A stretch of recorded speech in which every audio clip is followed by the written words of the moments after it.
So, yeah, it's a very beautiful song written by Srila Narottam Das Thakur, who experienced the association of all these great devotees that he mentions in the song. Srinivasa Acharya was very close to him. They were a team. And then the 6 Goswamis he knew, especially Raghunath Das, Gopal Bhatta, the younger of the 6 Goswamis. Then Krishnadas Kaviraj he also knew. He was also one of the younger ones of the 6 Goswamis and those connected with them. And then Lord Chaitanya too, little bit.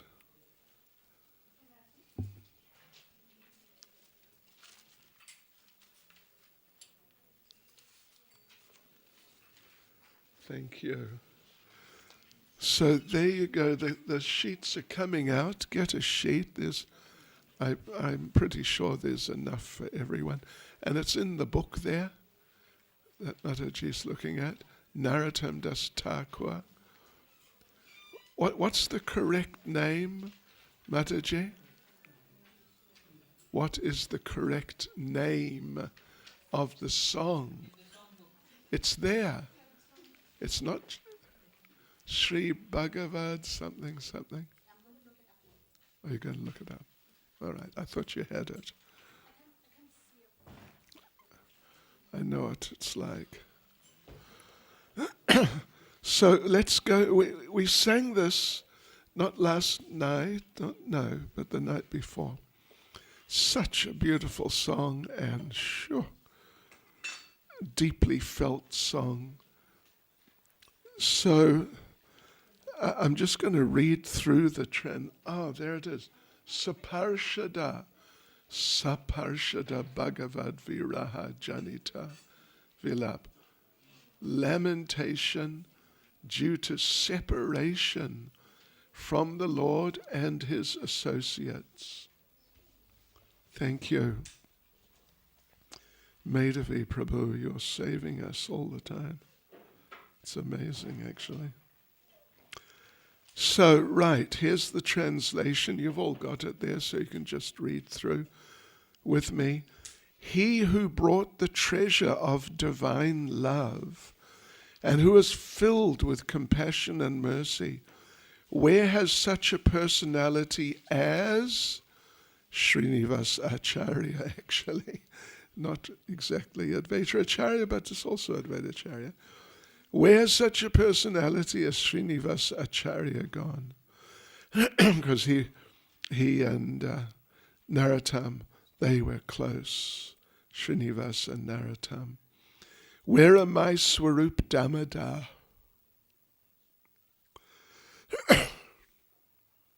And Rupa Goswami? Where is Sanatan? Where's Raghunath Das, the savior of the fallen? Where are my Raghunath Bhatta and Gopal Bhatta? And where is Krishnadas Kaviraj? Where did Lord Gauranga, the great dancer, suddenly go? I will smash my head against rock and enter into fire. Where will I find Lord Gauranga? The reservoir of all wonderful qualities. Being unable to obtain the association of Lord Gauranga, accompanied by all of these devotees in whose association he performed his pastimes, Narottam Das simply weeps. Right, so that's the translation of the song. Beautiful song. Separation. Song and separation. We mentioned last night the ecstasy of separation is higher than the ecstasy of being together physically. Yeah. the ecstasy of separation. We told that story last night. I won't repeat it. Of Lord Ram and Mother Sita. And well, anyway, Lord Ram told Sita that I want to give you the greatest gift. And Sita was like, wow, really? That's really nice. What's that? And Lord Ram tells her that when we appear together as Lord Chaitanya and Vishnu Priya, when we're here many years in the future and we're giving everyone love for ourselves, Sita was just so excited and inspired. And Lord Ram said, yeah, and then I want to give you the best thing, this most wonderful thing. I want to really be merciful to you. And she said, wow, what is it? What are you going to give me? When we appear together as Lord Chaitanya and Vishnu Priya. And Lord Ram said, I'm going to leave you and take sannyas and give you the ecstasy of love and separation. And she said, that's not nice. Even not just that's not nice, she was pretty upset. But then he explained it's the highest ecstasy. I wanted to give it to you now when I got exiled, but you insisted on coming. So when we appear then I'm going to take sannyas, then you can't come with me. We cannot be Mr. and Mrs. Swami. So you'll just have to stay and I'll go and that's it. And that's the greatest gift, even though it hurts. It's such an amazing experience that it hurts. Okay, so here we go. Who's the harmonium player today? Oh, you are? Okay. You know this tune? You can follow? Okay, let's do it. Ye anilo premadana karuna pracho.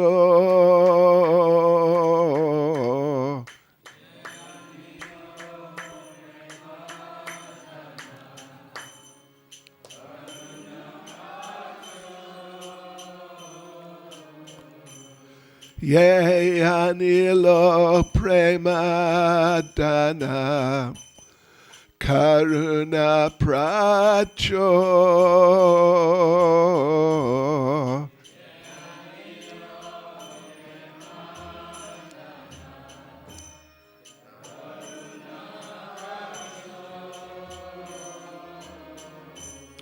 Heno Prabhu Kota Gela Acharya Thakur.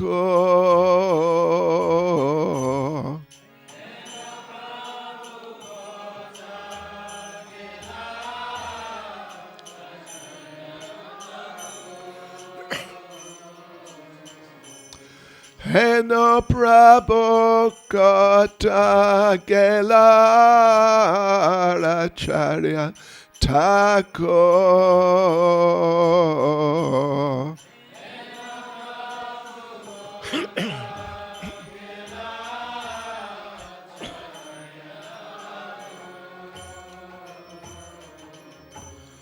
Kahamora Swarupa Kahasanatan.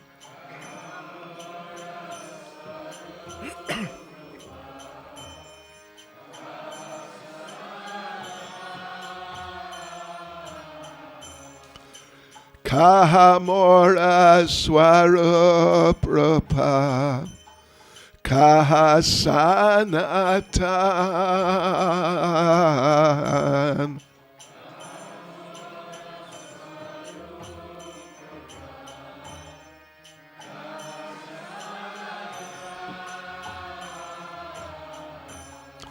Kadasaragonatha patita pavan.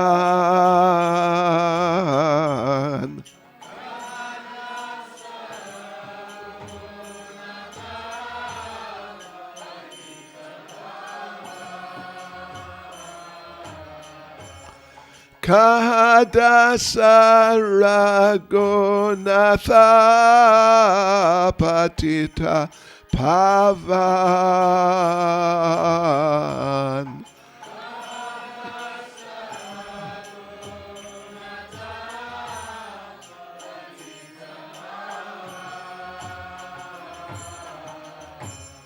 Kahamora bata yoga. Kahakaviraj.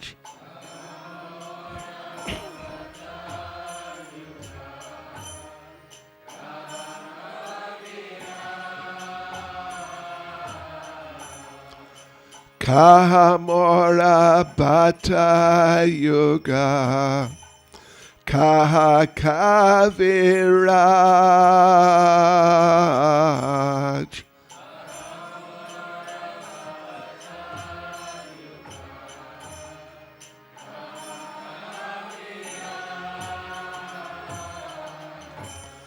Hekakale kota gela gora nataraj.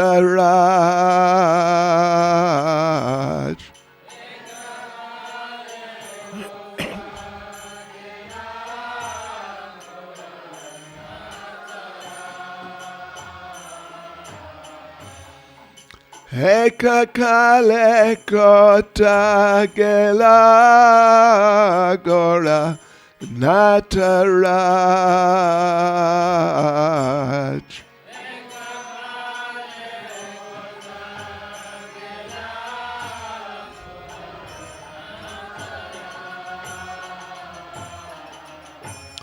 Pashane kotibo mata. Anale pashibo.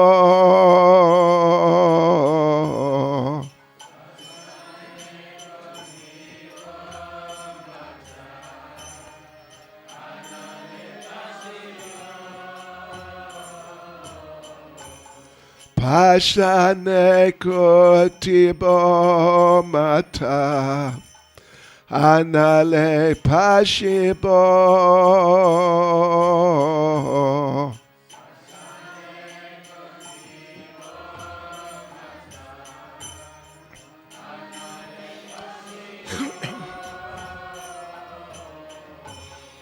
Goranga gunera nide kota gele pabo.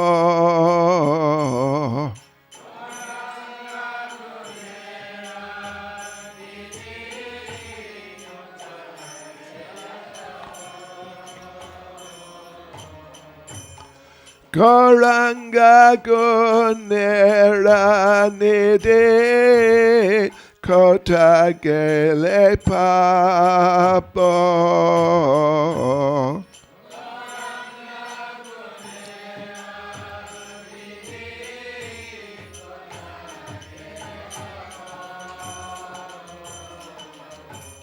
Se sabasangira sange.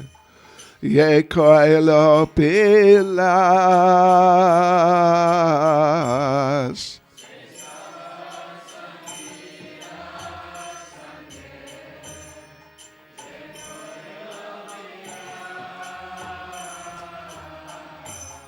Se sabasangira sange.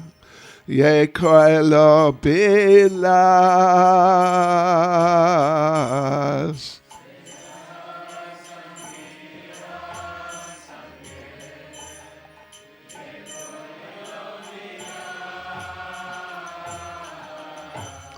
Se sangana paya kande narotamada.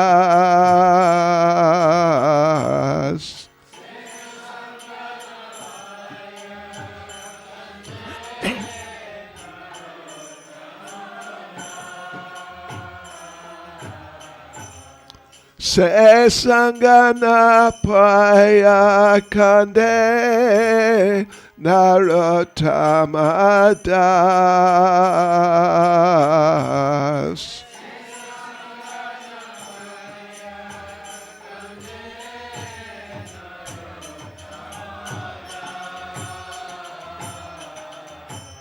Ye anilo premadana karuna pracho.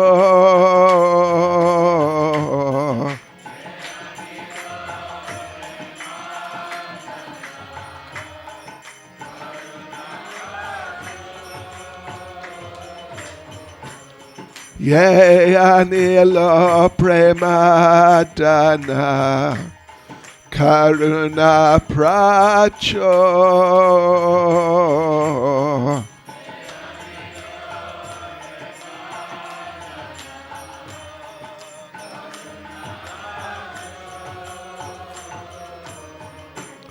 Hena prabhu kota gelara acharya Thakur.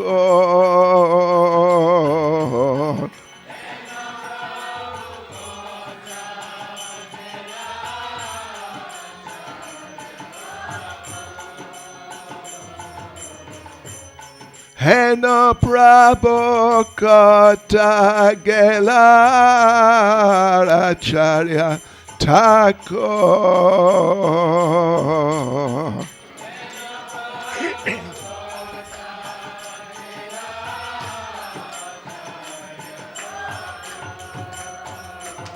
Jai Vaishnav Thakur, Jai Vaishnav Thakur, Vaishnav Thakur, Jai Vaishnav Thakur.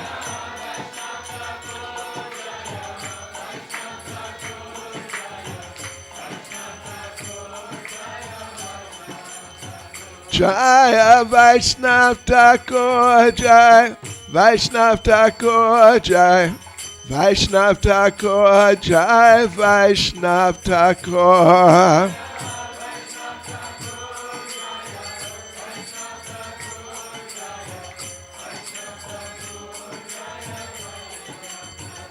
Jai Prabhupada, Jai Prabhupada, Jai Prabhupada, Jai Prabhupada.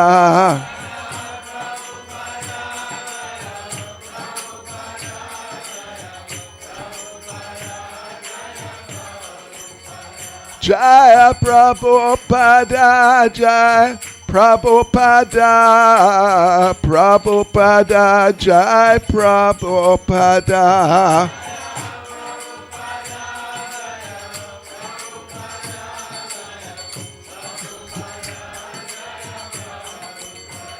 Jai Kadamba Kanana Swami Maharaj. Kadamba Kanana Swami Maharaj.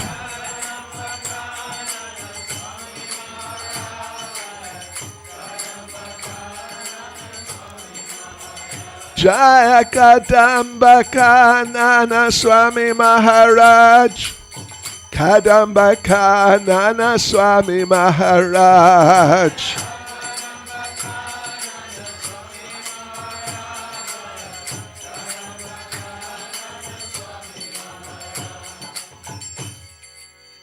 Srila Prabhupada ke, Srila Kadamba Kanana Swami Maharaj ke.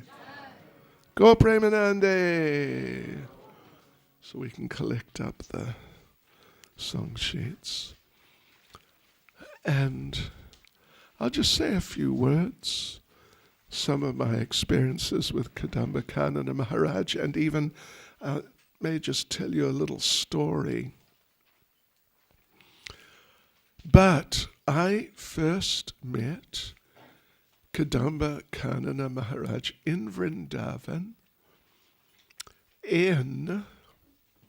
well, I couldn't actually tell you exactly when, but it was plus or minus 91. I would say it was probably 91. He was the temple president, as I recall. Anyway, he was there, but I think he was the temple president. And he was a householder. His wife was there. I think she's still staying there in the Vrindavan temple. They had a very sort of detached type of relationship. They're both very serious and deeply committed devotees. Although they were a household couple, but they were not, sort of very emotionally involved, that sort of relationship. And he was the president, and he was very, very hard-working, dealing with different challenges and controversies even. With all due respect, Narayan Maharaj controversy was coming to a peak, and you had this whole group of some of the most senior devotees, and one of them, Tamal Krishna Maharaj, was sort of kind of the senior devotee in ISKCON, or something like that, not far from it, and others. And they were just really involved with this devotee who was not a member of ISKCON, and he was kind of in a space of his own. And Kadamba Kanana Maharaj, as the temple president, he took a stand that this is not the right thing, and he had people like Tamal Krishna Goswami interview whoever knew him. Of course, he passed away also, whenever it was, some years ago. He's not an easy fellow to stand up against. I mean, after Prabhupada, maybe the most difficult. I mean, he was really a very amazing devotee, but a real character too, when he wanted to be. But Kadamba Kanana Maharaj stood up against him. Really staunch. Yeah. So I noticed that, because I knew all these devotees. I was not involved in the group, the situation, but I knew very well what was going on, and I knew everybody personally, generally pretty well, or even very well, most of them. And I could see what Kadamba Kanana Maharaj was doing, standing up for Srila Prabhupada. That's what he was doing.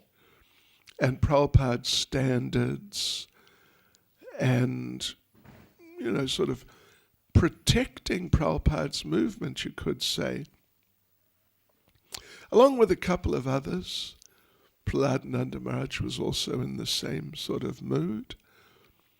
So that was all going on, and Kadamba Maharaj was there, and, we also got to know each other a bit, not extremely well, but we would chat from time to time. And I remember it was it was a bit later, that whole situation had, or maybe it was still just continuing even, because I think it was only 95 that it all got settled at Mayapur. So one day I was having a little discussion with His Holiness Jayadvaita Maharaj, who actually is the initiating spiritual master of Kadamba Kanana Maharaj, and just what a great devotee in his own right. My gosh. So we were having a discussion. Somehow the subject came up. It's a really interesting subject, actually. What about householders who get over the age of 50? Because if you've read Prabhupada's books enough, if you sort of tuned in enough, you would know that Srila Prabhupada said on numerous occasions, he quoted one Vedic verse, Panchasurdvam vanam vrajet, which means when you're 50, you should go to the forest. Vanam, the van, the forest, vrajet, you should go. So we were having a discussion. He's a sannyasi. I took sannyas in 94, but I think it may have been like a year before that, so I was still a brahmachari. And we're having this discussion that, we're getting more and more of these householders who are becoming 50 and going over 50. Shouldn't they take sannyas? And we had both noticed that not a lot of them were. So we're having this little discussion just kind of in principle. And I asked him, well, no. He told me, he said, you know what? I know one householder, good devotee, and he's going to take sannyas. And I was a little surprised because I didn't really think there were many at all. And he said, yeah, Kadamba Kanana, Prabhu at the time, he's going to do it. And he told me that he's going to take sannyas from Maharaj. And I thought, wow, really? Okay. That's really good and very interesting. And Maharaj explained to me that he's the temple president, but he's traveling out regularly doing preaching programs and is very active in preaching. And he's just a really good man, and he's going to do it. So, okay, great, fantastic. I mean, he did, I think it was 97, was it? He took sannyas. Some of you should know. It's either 97, maybe it was 98. Maharaj finally did actually take sannyas. So I was impressed. I was already impressed that he was standing up for Prabhupada and Prabhupada's ISKCON against the likes of Tamal Krishna Goswami. I mean, any of you who happened, did you know him? I mean, really, my Lord, yeah. I mean, he was tough. He was really good, but really tough.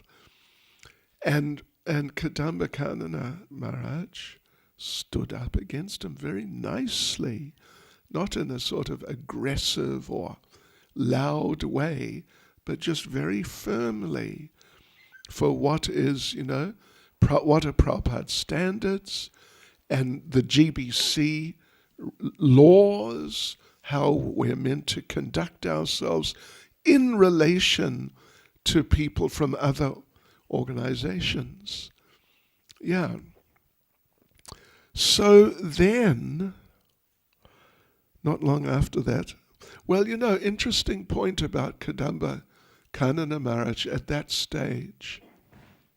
He didn't lead much kirtan in those days. He didn't lead much kirtan. In fact, I was sort of a perennial resident of the morning program there in Vrindavan, and I think he never led a kirtan at all. But then he took sannyas. Has someone got the year? Was it 96? Oh, okay. Okay, so 96. He took sannyas. And then, well, you all know, I mean, he's well known for many things, but maybe the main thing, and at least in my mind, the main thing, is his kirtan. What amazing kirtan. Just truly amazing kirtan. Yeah. So then, well, you know what happened one night?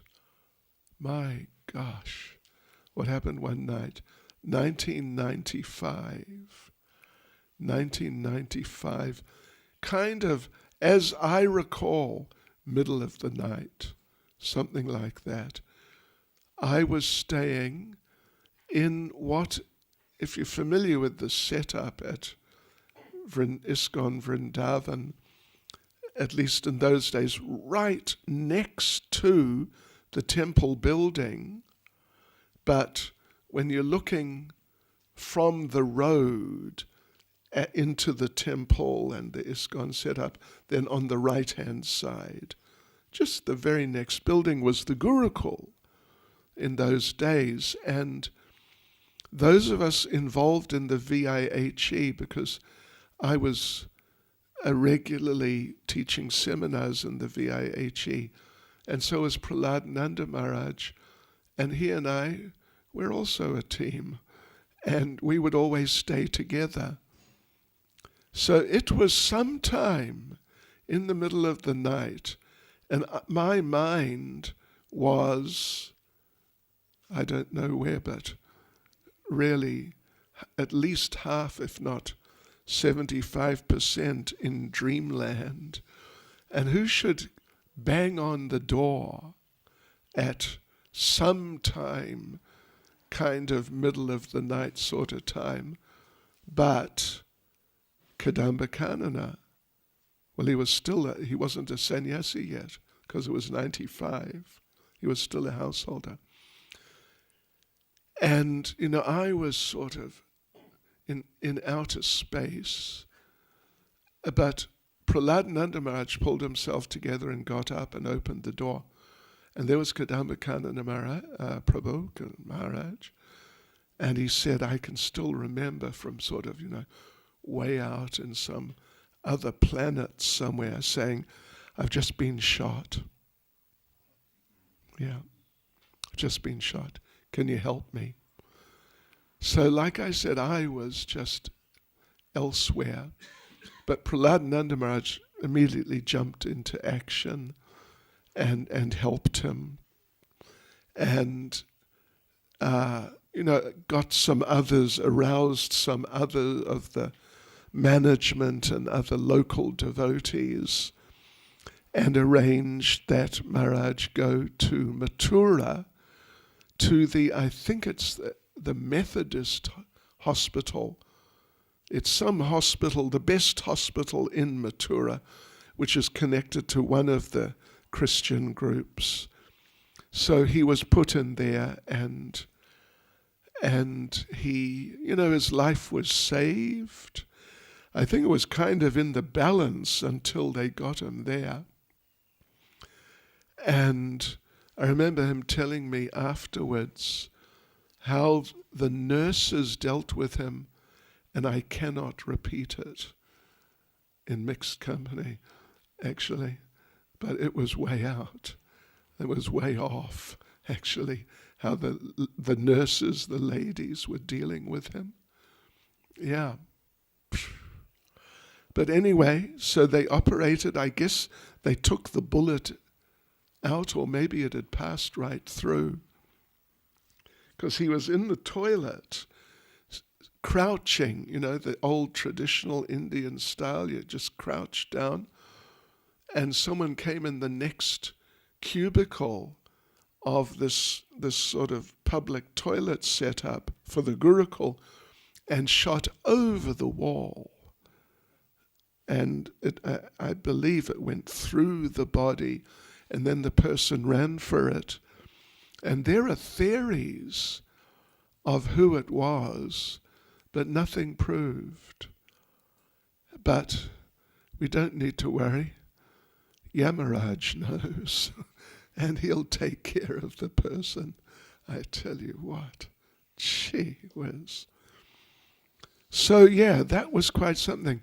And then when I remember getting up in the morning and asking Prahlad and Nanda Maharaj, who'd come back and taken rest later on, he said, I asked him, no, is that really, did that happen last night? Or was I having a nightmare? What happened? And he said, yeah. Yeah, so that was really dramatic. Because Maharaj, along with standing up against, some of the very top GBC member sannyasi gurus, he stood up against the local mafia. Some of us might have difficulty appreciating that in the most sacred place in the whole universe, there's a whole mafia, the real thing, with machine guns. Gee whiz. Yeah. And sometimes they don't mess around at all. So there was a mafia man who had kind of moved into the temple, not living. His brother, I think it was his brother, has still to this day a shop across from the temple. What's his name? Bihari Lal, that's it. That's the brother. So the one was Keelan. The brother was Keelan, and he was mafia. And, he was corrupting the temple in different ways and making money. And Maharaj stood up against him. And it's really dangerous to do that because, they're heavily armed and their livelihood depends on it. So, as it happened, Keelan was murdered in our guest house a couple of years after that. Oh, Krishna, welcome to Vrindavan. Vrindavan Dham Ki Jai.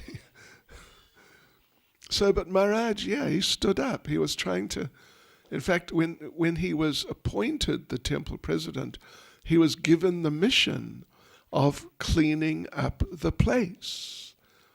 Because there's so much, oh my Lord, going on which shouldn't be going on in an ISKCON temple. So he was like that, and he almost paid with his life.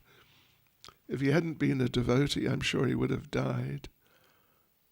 It wasn't seems it wasn't a homemade gun, but it was the real thing. So Maharaj. So then, what happened? Then, I was in and out of Vrindavan and would see him from time to time. And we always, had not a close relationship, but we definitely had a connection. And then, devotees and friends, what happened? One day, he showed up in Durban, in the Radharanath temple. Don't ask me how he got there or who arranged it, if anyone, but there he was. Wow, Haribol. And Kadamba, and of course by that time he was sannyasi. I think he'd been already for some years. I don't know if any of you remember when he first started visiting South Africa. I can't remember exactly. But he came. And when he came, it took a little while to get into things, but he got into things, and he took up 2 projects particularly. We involved him in different things, and generally, he was happy enough to sort of troubleshoot a bit here and there on behalf of the management of ISKCON in South Africa. But in terms of what he wanted to do, what he became attracted to doing, there were two things.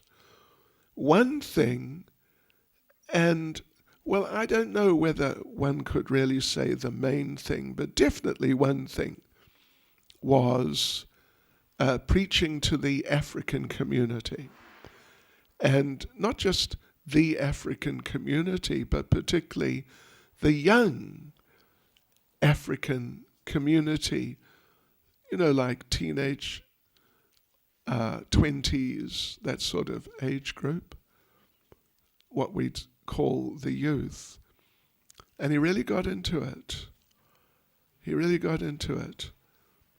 And the other thing was, devotees, fasten your seatbelts. Cape Town.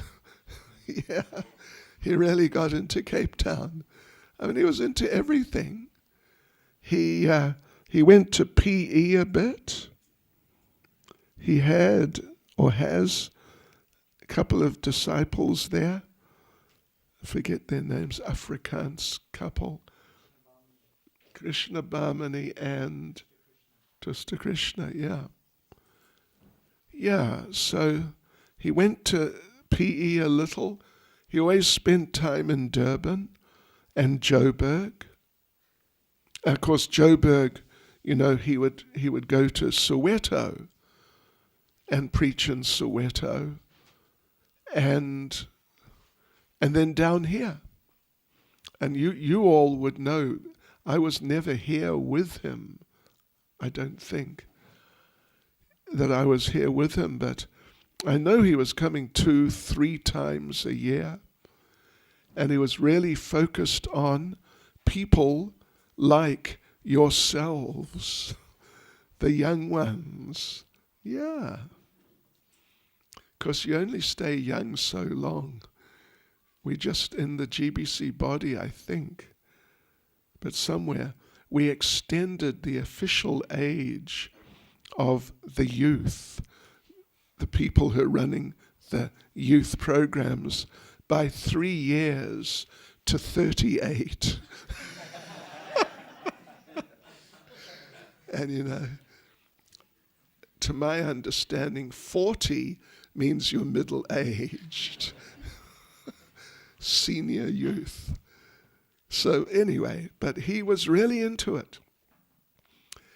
And I was more in Durban, I guess, maybe Joburg, some of the time, but we would discuss from time to time, and he'd tell me how things were going here with the youth, and he would land in the country, and before you'd know, oh, where's Maharaj?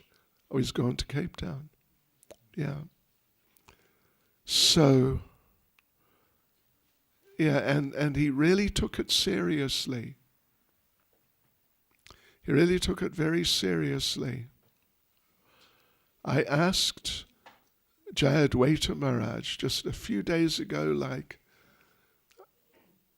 could even look and see what the date was, but maybe it was Monday, or maybe on the last weekend.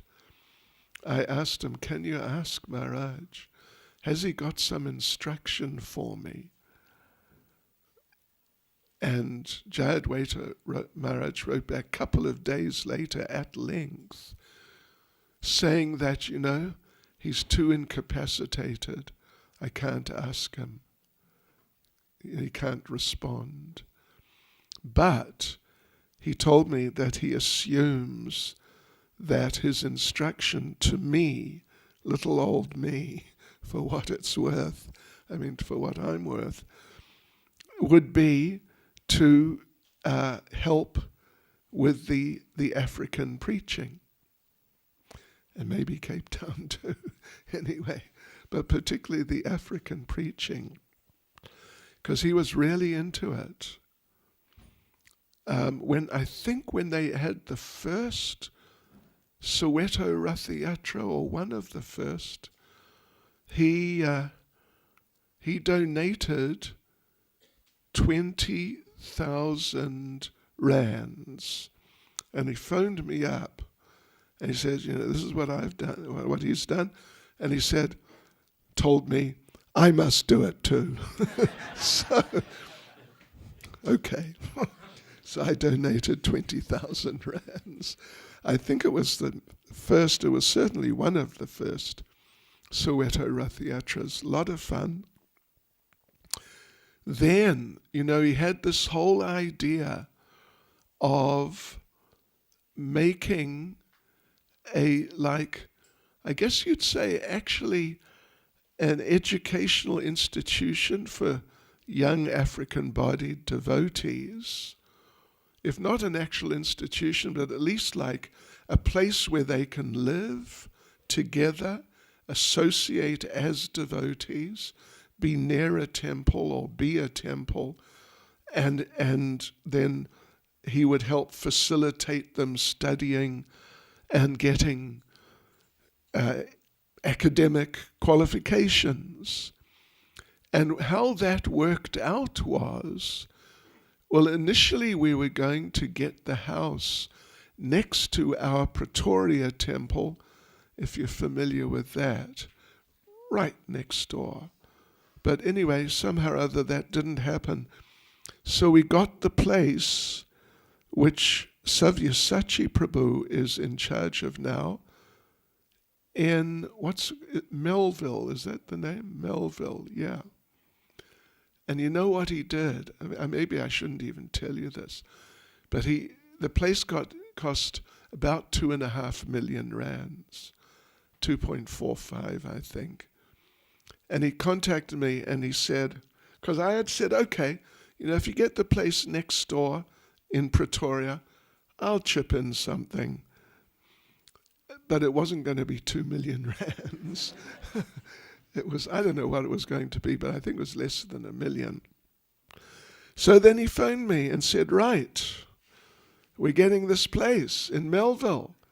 Nice place, very good place, and it is.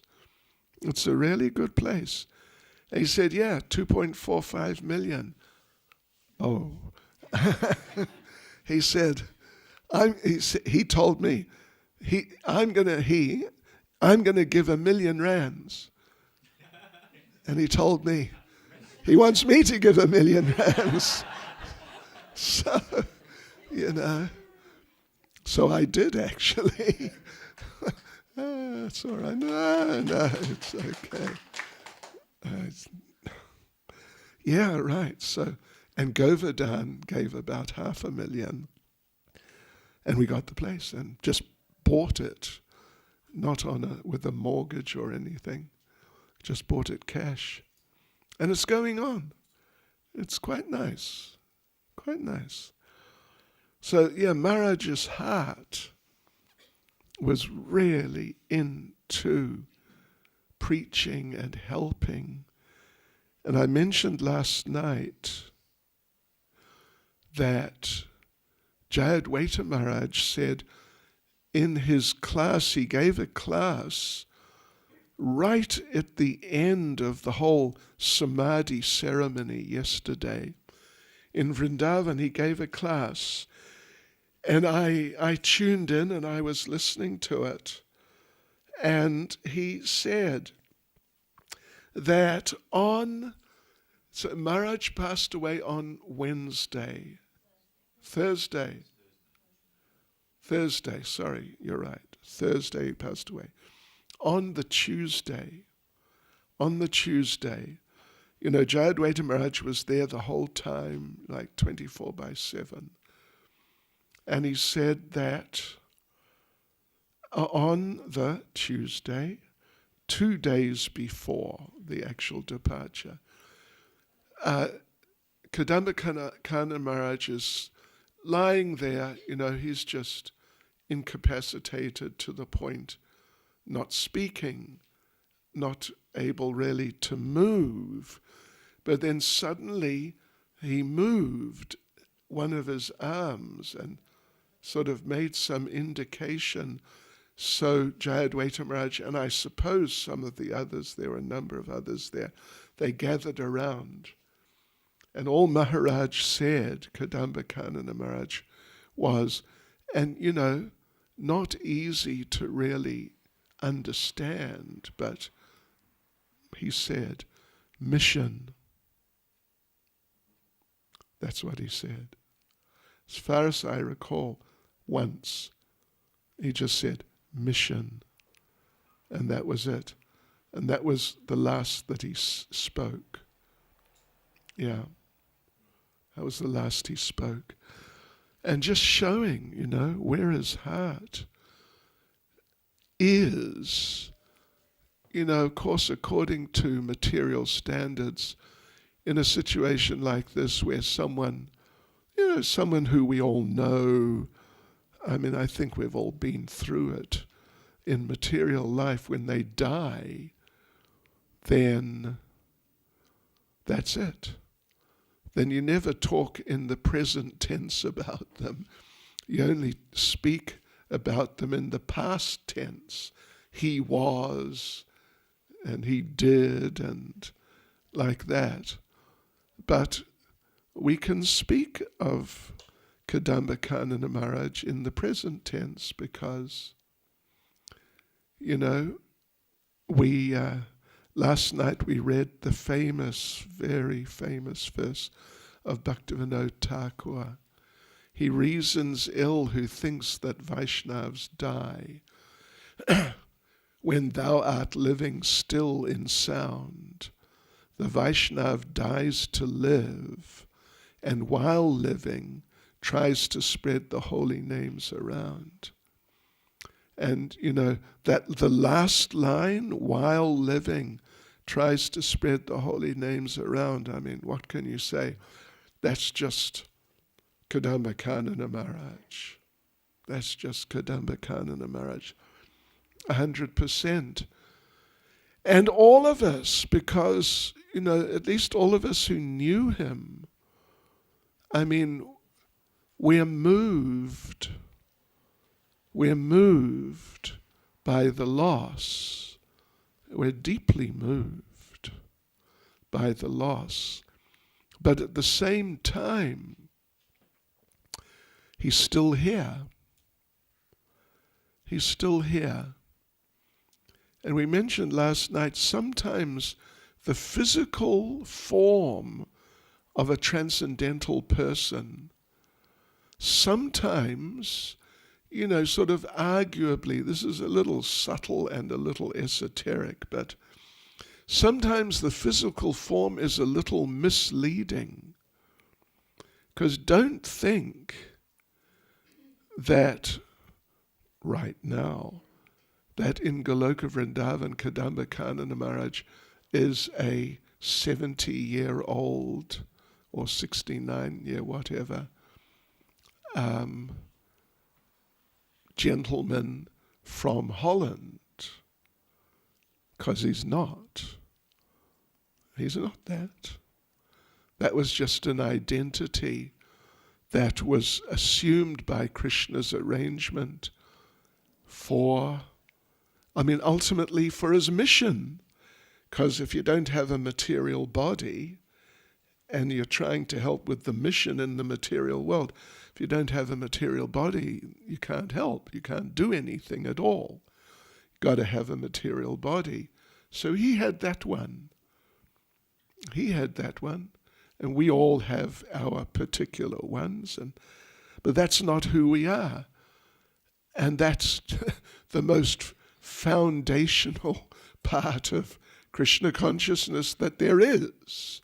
There's literally nothing more foundational.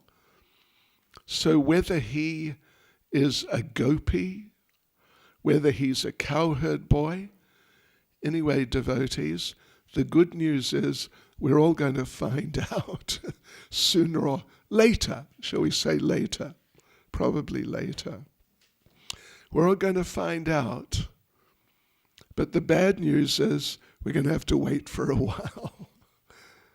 Yeah, we're going to have to wait for a while. And in that regard, being old is an asset. I don't know who here is old, over 70 other than me. Oh no, you're 72. He's 72. He's older than me. But anyway,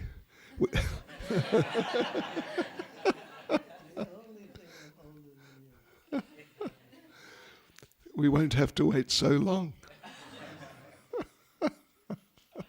According to the law of averages. Yeah. But we're all going to be together in the spiritual world forever. And if you know Ravindra Swarup Prabhu, Prabhupada disciple, Prabhupada was giving a class in which Prabhupada was saying that we're all going to be together forever.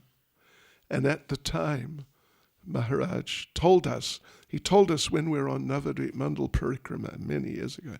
At the time, he just happened to be looking at someone who he didn't get on with. Because you've got to look at something. You can't look at nothing. You've got to look at something. So he just happened to be looking at this devotee who he didn't get on with. And Prabhupada said, we're all going to be together forever. And Ravindra Swarup Prabhu told us that his immediate spontaneous reaction looking at that devotee was, oh no. But then he thought, well, we're going to have to I'm going to have to develop a relationship with him, and because we're going to be together. Going to have to learn how to get on with him. Yeah. And, it reminds me, I said I was going to tell a little story. Actually, it's quite a big story, but I'll keep it very short. About separation. Yeah, and, the amazing arrangements of the Lord in regards to separation. There's a story. It's in Bhakti Ratnakara, which is sort of a secondary Gaudiya Vaishnav literature, which Prabhupada quotes on many occasions in Chaitanya Charitamrita, but specifically about, I think, locations of places or something like that. So, but there's this amazing description. I mean, when I first read it, wow, I just absolutely couldn't believe it. Srinivas Acharya, his parents had been wanting to have a child, but they had not had a child. So they went and visited Lord Chaitanya in Puri, and they asked him for blessings to have a child, and he blessed them.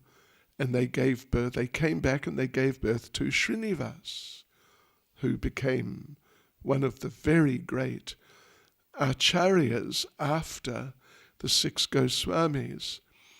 So the father, he just became overwhelmed by the association of Lord Chaitanya. And all he'd do was just walk around all day saying Chaitanya, Chaitanya, Chaitanya. And if anyone asked him, how are you doing today? Chaitanya, Chaitanya. And what are you doing today? Chaitanya, Chaitanya. That's all he said for the rest of his life. And at one point, Advaita Acharya sent a cryptic message to Lord Chaitanya, basically informing him it's time to leave this world. Because Advaita Acharya called him, and then now he's telling him time to go. And Lord Chaitanya said that when he got the message, that he called me, and now he's telling me to go.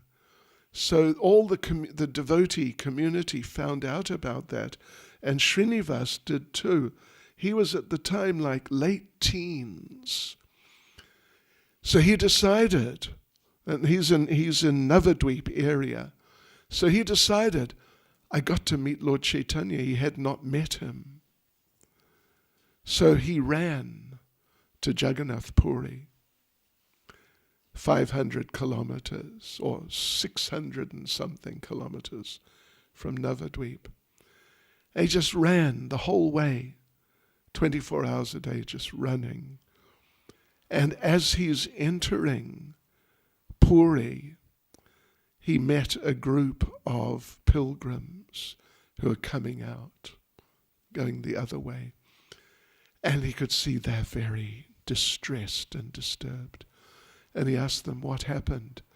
And they said, Mahaprabhu, Chaitanya Mahaprabhu, he just passed away. He just left yesterday. So Srinivas, he didn't get to see Lord Chaitanya. But what he did, he went in and he took shelter of Gadadhar. Gadadhar was living at the Tota Gopinath temple. And Gadadhar was Sanskrit expert and Bhagavatam expert. So Srinivas stayed with him for some time and sort of became pacified in separation from Lord Chaitanya. But then he thought, now wait a minute, I didn't get Lord Chaitanya's association. I should get Nityananda's association, because Nityananda was still present. So off he went, heading back to the north, to Bengal, to meet with Lord Nityananda, who was staying, well, it's a place sort of between Calcutta and Mayapur. I forget the name of the place, but that's where Nityananda was living. So he ran up, and he's just approaching that place. He's like a kilometer away. And he meets a group of pilgrims coming out the other way. And he could see they're very distressed. And he asked them, what happened? And they said, Lord Nityananda just left this world. So he missed Lord Nityananda also. So then he thought, what to do? He's just in a state of devastation. And he thought, I know, I'll go back to Puri and I'll just take shelter of Gadadhar. I already know him. I'll just take shelter of him and I'll live with him for the rest of my life. That's it. And off he went, running back to Puri. And he's just coming to the outskirts of Puri when he meets a small group of devotees coming out the other way. And they're really distressed. And he asked them what happened. And they said, Gadadhar just left this world. So what to do? First of all, Lord Chaitanya, then Lord Nityananda, now Gadadhar, what to do? So then he decided, I know what I'll do. I'll go to Vrindavan, take shelter of Rupa and Sanatan. That's what I'll do. So he ran to Vrindavan. It's about 2,000 kilometers. He ran. And now he's entering Vrindavan. And, he's just about completely finished physically. Totally finished. Entering Vrindavan, and take a guess what happened. He met a group of devotees coming out. And they are very distressed. And they told him, Rupa and Sanatan just left this world. So it was too much. Lord Chaitanya, Lord Nityananda, Gadadhar, now Rupa and Sanatan, it's too much. He's decided, I'm going to go to the Radha Govinda temple and just give up my life. So he went to the Radha Govinda temple. And he was so completely completely beyond exhausted. He just collapsed in the back of the temple room near the entranceway. And he's just lying there. And that's about it. Then one sannyasi came and knelt down beside him and sort of woke him up and aroused him a bit. And asked him, "Who are you?" And he said, "I'm Srinivas, son of Chaitanya Das," because his father got the name Chaitanya Das. And he asked the sannyasi, "Maharaj, what's your name?" And the sannyasi said, my name is Jiva Goswami. So Jiva sort of adopted him, and he became a student and nursed him back to health and took him as a student. And then Narottam came and Shamananda came, and they all became the leaders of the next generation of the Gaudiya Vaishnavas. But the thing is, in terms of separation, it's amazing. It's just amazing. First of all, Lord Chaitanya, he's gone. Lord Nityananda, he's gone. Gadadhar, he's gone. Then Rupa and Sanatan, they've gone. So we must know. Well, first thing we should know, and the good news is, the ecstasy of separation is the highest. The bad news is it hurts. Also, it really hurts. It's like such a mixture of bitter and sweet. Yeah. But, the next, if you're a disciple of Maharaj or someone who was closely associated with him or something like that, and, you're feeling separation,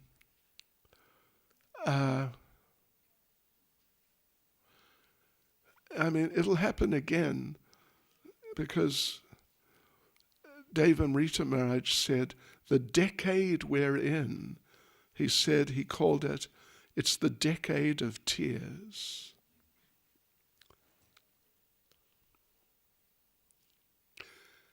Yeah. But it's the highest ecstasy. It's a little bit contradictory, but it's really a very special thing. So carry on. I remember one devotee last night was saying, what does it mean if now, like last night, you're not really feeling, he's your spiritual master, but you're not really feeling so much, emotionally.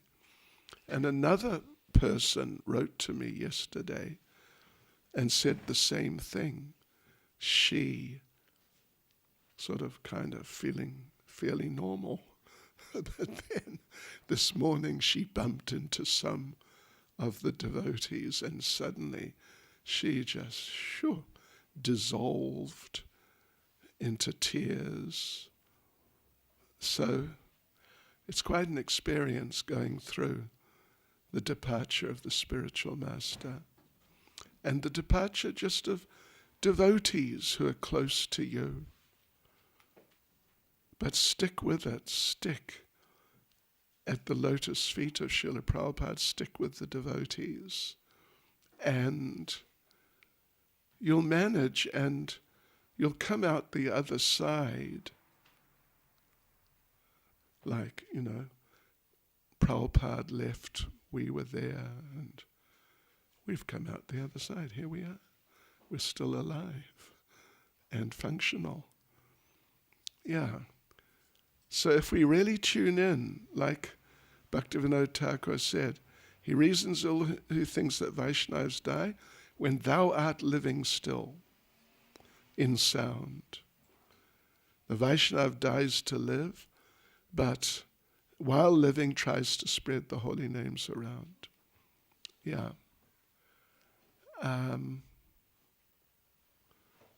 Yeah. So the relationship is still there. It's still there. It is still there. But the thing is, the relationship, the face-to-face, the vapu relationship, that's for the time being not there. But the Vani relationship, take shelter of it and really trust in it and pray to the Lord for trust in the Vani relationship. And then you'll find that quickly you get real realization that, yeah, he's there with me. It's actually a fact. And so life is not just one big disaster or, a whole upsetting type of thing. It's very rich transcendentally. Hare Krishna. Srila Prabhupada ki jai. His Holiness Kadamba Kanana Maharaj ki jai. So Madhavi Prabhu, please enlighten us.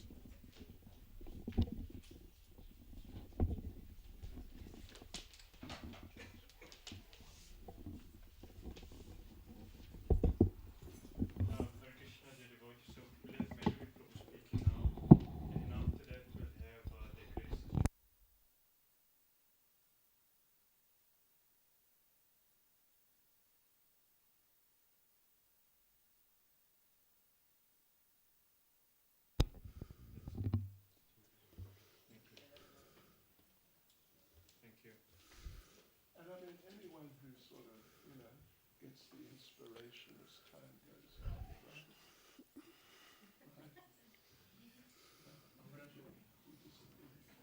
But yeah, I'm sure they can be slotted in.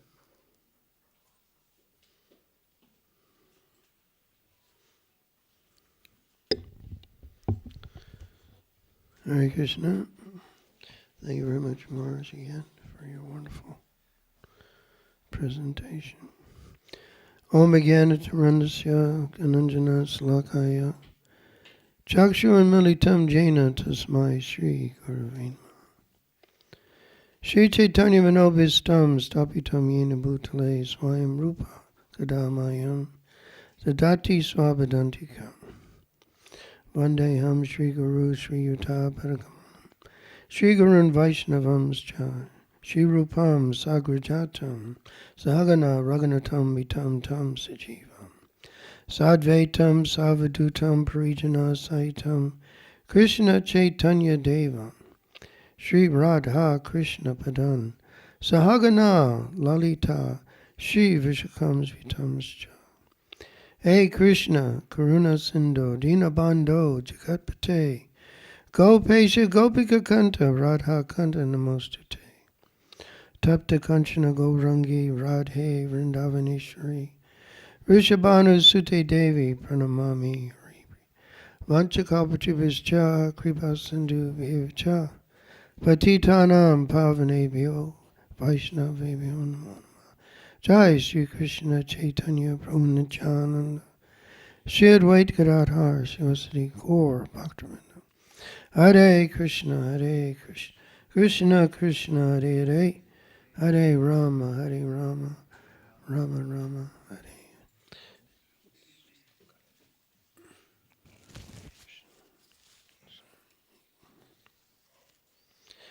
His Holiness Kadamba Kanana Swami Maharaj ki jai. So, Hare Krishna.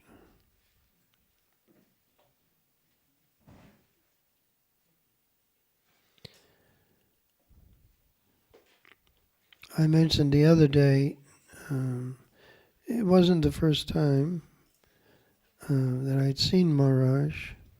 I'd gone to the VIHE in Vrindavan, and Maharaj was the temple president, and then the devotees would go from Vrindavan to Mayapur for the festival, and then they would come back, and then there was the Vrindavan festival. So when you went to Mayapur, you had to register and pay the fees. Pay the fees for the festival, because hundreds of devotees being transported by bus, and prasadam to be served, and all other kinds of necessities had to be paid for. Unfortunately, when the devotees returned to Vrindavan, many of them were not that interested in paying the festival fees. I had a room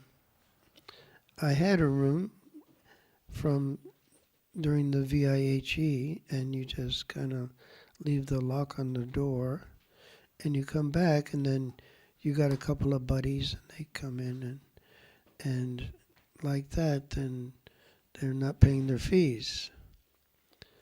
And I always felt bad about it.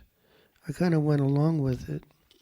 But I made a promise that I said the next time I see Maharaj, I'm going to pay him. I'm going to pay him the $50. So the next time it happened in Mayapur, and I saw him, and I went up and kind of introduced myself and gave the situation, the circumstances. And I just gave him $50. And it established a relationship. I wouldn't say Mars was pleased that one of these rascal Sankirtan devotees paid up, because we kind of learned a Sankirtan mood, and we kind of Sankirtaned people as well. Sankirtan you. But it established a relationship, nothing major at the time, but something to be built upon. And and we were listening yesterday of some things, and Mars just talking about what His Holiness had mentioned about the shooting. And he mentioned that they were trying to get land for the temple.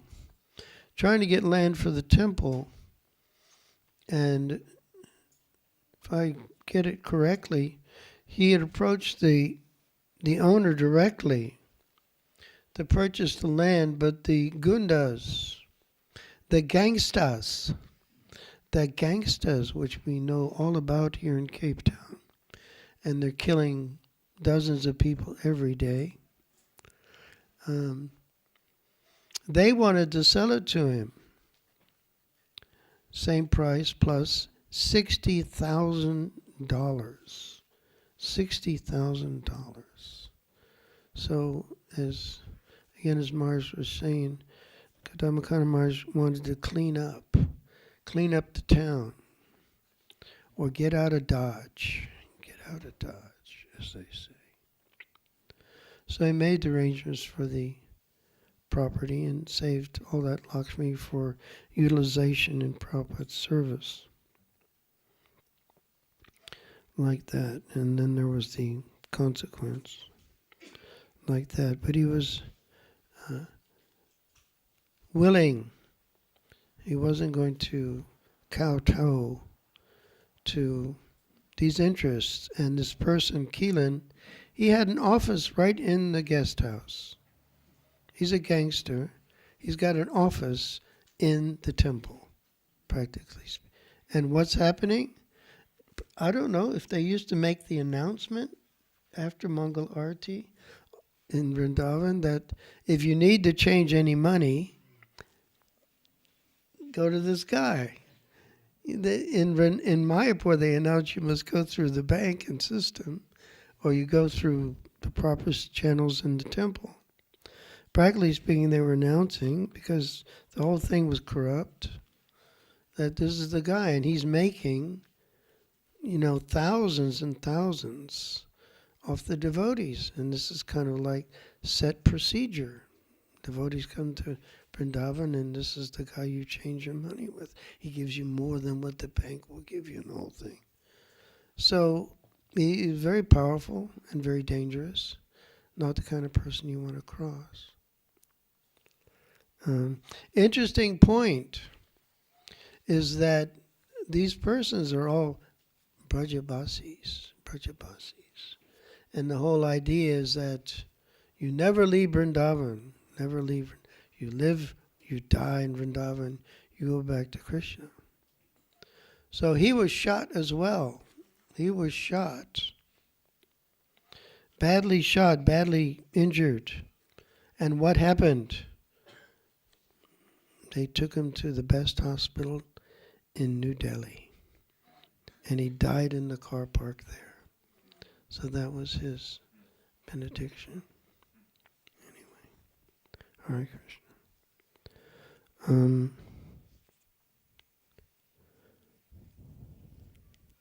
So when Maharaj started coming to Cape Town, and as Bhakti Chandra Swami mentioned, he really, I mean, if I can't believe that he was in Vrindavan and he wasn't chanting for hours on Kirtan, and of course Aindraja was there, so maybe he didn't have to worry about that aspect of it. But when he was here, then he would have these nice, sweet, long kirtans. And I'm not a musician, but I like to play a cartel or think that I'm playing a cartel. And in the early days when Maharaj was leading kirtan, if a devotee wasn't playing an instrument properly, they got the look. And he never gave me the look, even though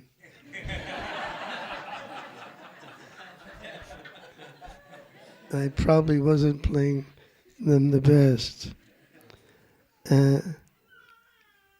He would smile. He would look at me, and if I was kind of holding the beat, encouraging the little child.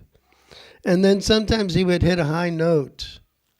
And as Mother Vasanti mentioned, I can hit a few high ones. And he would go high, but the devotees couldn't get up there. And then I think it was at our home, the one program when we had his Vyasa Puja at our home. And I hit the note, and he just said, he can hit it. So he would come down from his rooms a few minutes before he was to speak, and we would meet outside on the veranda here. And he would, mercifully extend himself to chat a little bit. And he would treat me like an old friend, good old friend. It was just that. And I relished that for years and years. Maharaj was practically the only godbrother who came, even though Maharaj wasn't my godbrother, which is another interesting situation. I'm older than Bhakti Chaitanya Maharaj.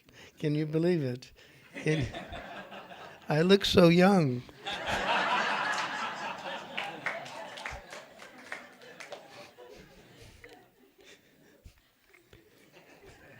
But actually, I'm older, just by about 6 months. But Kadamba Maharaj, he's younger devotee, younger in body. But in both ways, he was just more mature, more realized. He was more spiritual, completely spiritual. So I could only look at him as my senior godbrother, practically speaking. So that wasn't the etiquette, and he wouldn't allow if I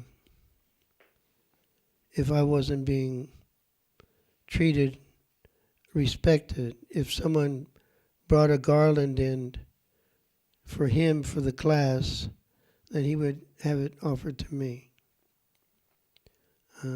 He made sure that at least there were 2 garlands like that. So he kept the etiquette.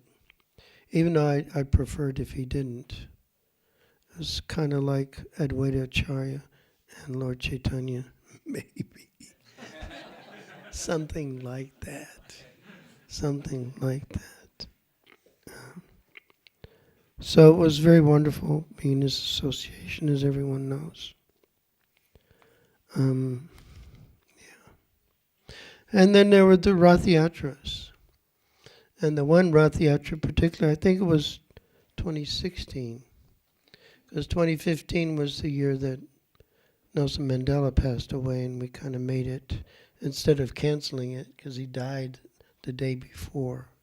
So instead of canceling the festival, then we made it like a Nelson Mandela memorial. We wore black armbands, and the mood and the talk was like that. Yeah, I think it was 2016.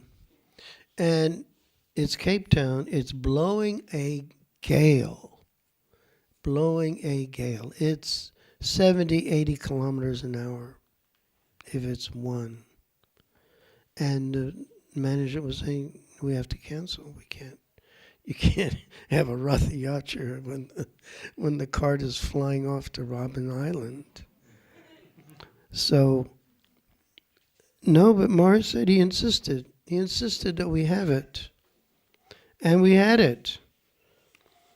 The procession was there. Of course, the little tents we put up, they got twisted and torn. But the procession was there with the canopy down. And it was ecstatic. It was ecstatic.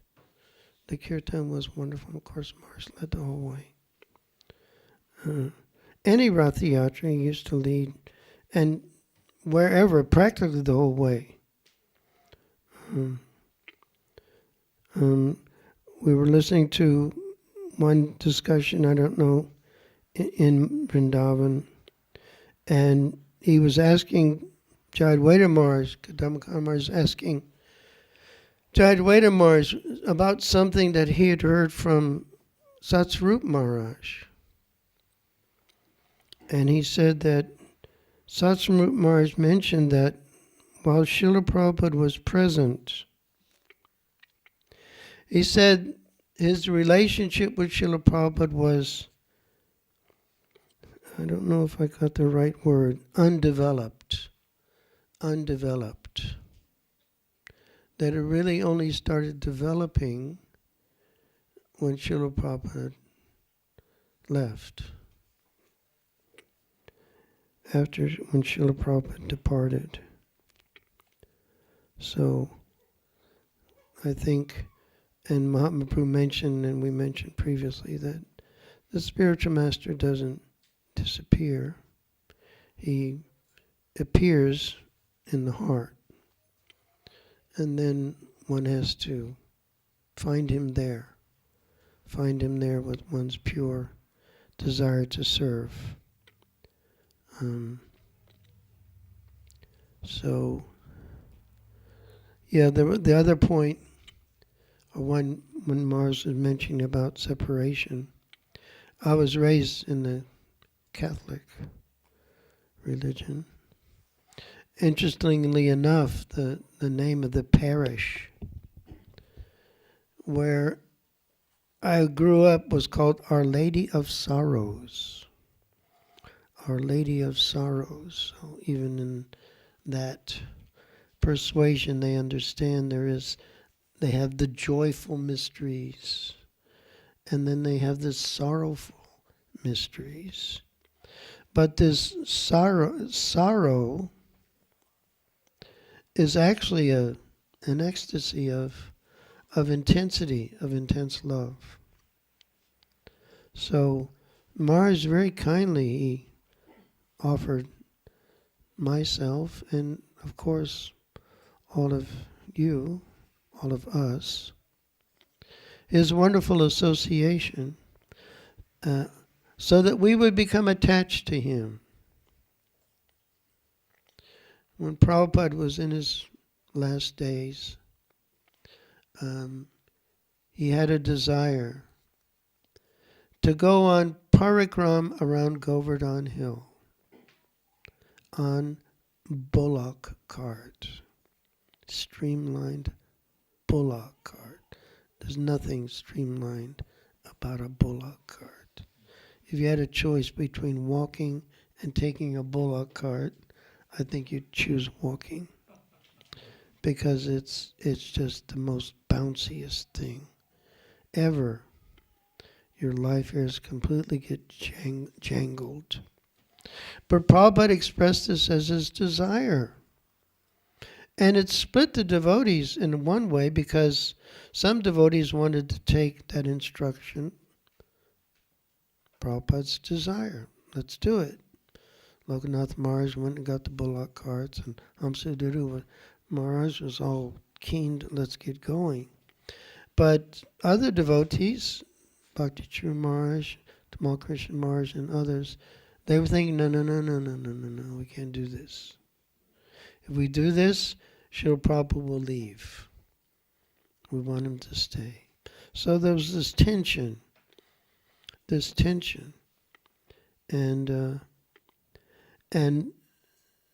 Bhakti Churu Maharaj told us, because in the Lilamrita it's kind of differently presented. Sometimes it's like how I won the war stuff. But he mentioned that Akinchana Krishna Das Babaji, Srila Prabhupada's godbrother, was coming up to see Srila Prabhupada. And Bhakti Maharaj said he took him aside and told him the situation. And he begged and pleaded with him that you please tell Srila Prabhupada he shouldn't go. He shouldn't go. So then he simply presented that your disciples feel that this isn't the best. So then Prabhupada agreed not to go, and those different devotees were relieved. And I think it was Tamal Krishna Maharaj who said that.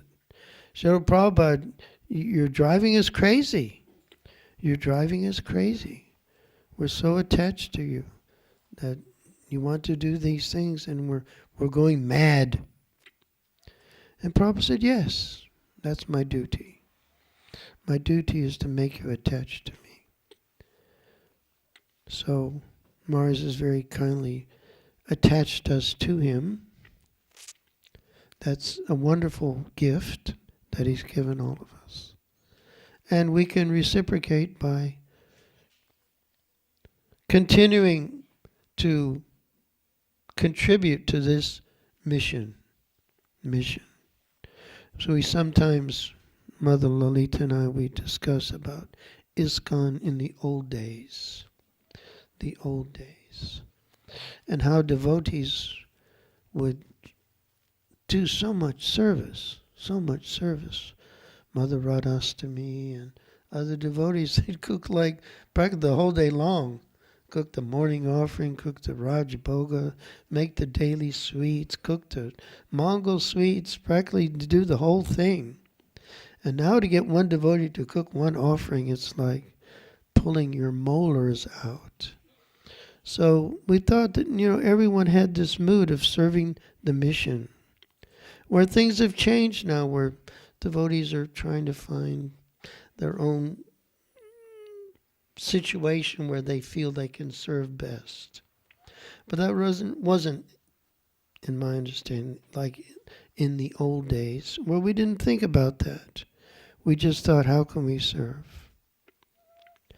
So, of course, times have changed, but to a certain degree, they haven't changed at all, because the mood and the mission are still there. And we have to become more responsible. And that's where the spiritual master and the disciple meet. They meet on that plane, that platform of responsibility, accepting responsibility. And that was true. Also, it's true with Srila Prabhupada when we came here in 1988. There was just a couple of devotees here. And this room, when it rained, You had to put out 20 buckets. You had to put out 20 buckets. And you still had to sweep the water out the door. And, yeah. But we could feel Prabhupada's presence. That Prabhupada was encouraging us. He was helping us. And people just started coming. They just started coming. So, if we take that responsibility, then Krishna will reciprocate, and we'll get that ultimate reward. That ultimate reward. Mars mentioned again about Lord Ramachandra wanting to give the highest gift. So we know, and we've mentioned previously, that devotees will go out. They'll go out for a whole month on Sankirtan for the marathon. And they'll distribute thousands and thousands of books and bring in so much Lakshmi. And then during the marathon festival, what will they get? They'll get a picture of their Guru Maharaj smiling. And they'll feel themselves perfectly rewarded like that. So that smile, that's all we're looking for. For myself, there was a picture in the manor above the Vyasasans. There was a picture of Prabhupada. Of course, it's a picture of the Guru Parampara. There was also a picture of Prabhupada, and Prabhupada is there, and it's in Paris, I believe. And Prabhupada had just received the Bhagavad Gita in French. And he was sitting up very straight, and he was perfectly symmetrical. And he had this blissful smile of satisfaction as he said, like he had conquered an empire. And that picture would be above the Vyasasana. And when we'd come back from 2 weeks on traveling Sankirtan, and it was tough. I mean, for myself, yeah, it wasn't easy. I didn't have much of a rasa with the British. With the devotees I did, not with the British people. I got a lot of piss-offs and gutter snipes and things like that. And I probably got arrested in every town in England. And twice in prison in Northern Ireland. It wasn't easy, but coming back and just seeing Srila Prabhupada sitting there so satisfied, just it melted your heart. So we have that opportunity to work for the smile of the spiritual master.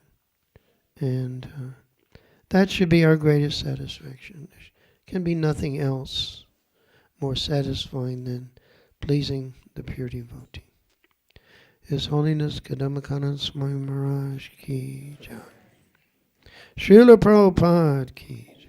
Shri Shri Nitai Maya Prachandra ki. Gaur Premanandi. Hare Hare Krishna.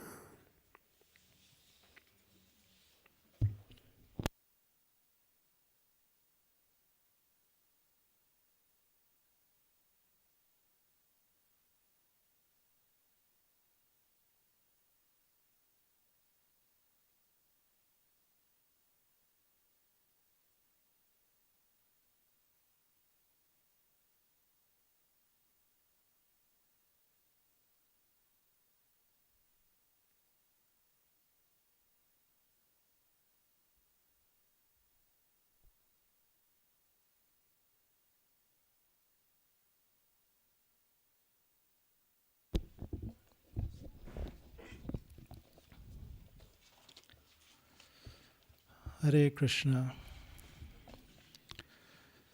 So I'd just like to make a few comments. I won't be long. Please accept my humble obeisances. All glories to Srila Prabhupada. So my first encounter with His Holiness Kadamba Kanana Maharaj was also around 1991.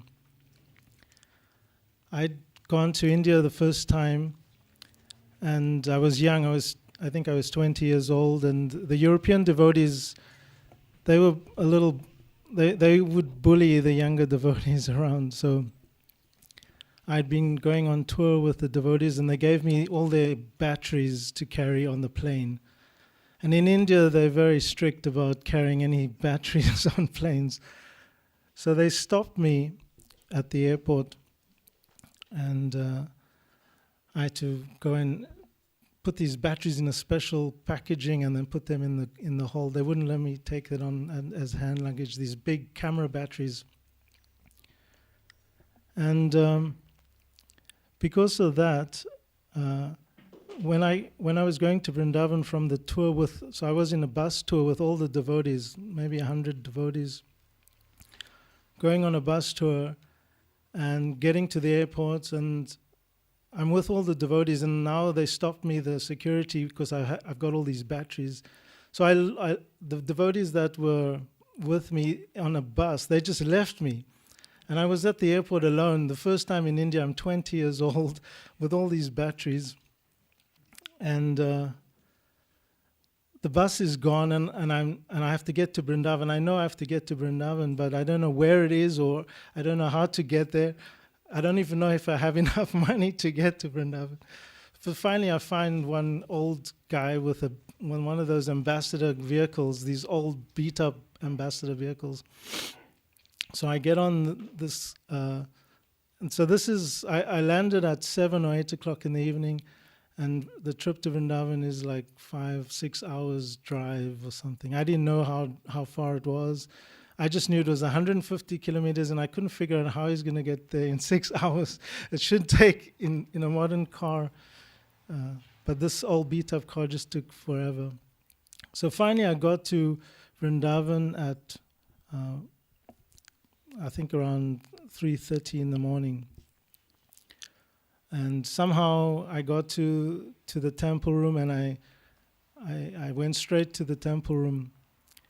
And the first person I saw leading, and as Bhakti Chaitanya Maharaj mentioned that Maharaj never led Kirtan, but that was the first time I ever went to a Mangalati in Vrindavan. And who was the first person I saw was Kadamba Kanana Maharaj. He was leading. I had just come all this hectic trip, 6 hours in this beat-up old car, my first time in Vrindavan, and I meet Kadamba Kanana Maharaj. And he was an angelic personality. The voice that I heard coming into the temple room was this amazing voice. I can remember it, and I can hear it today. That just moved me beyond words. I had never experienced someone singing so beautifully.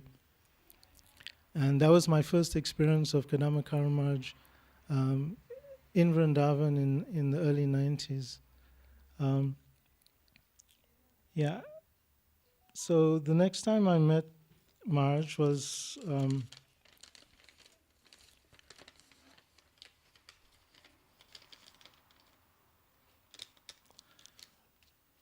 when I took some type of leadership role here in Cape Town. Maharaj was coming to Cape Town very regularly, and he would tell me that, he would try to give initiation to some persons, and I would say, Maharaj, this person, is not ready right now. You should maybe let them develop some more, let them wait. And his mood was, you should stay out of this. Initiation is between a disciple and a spiritual master.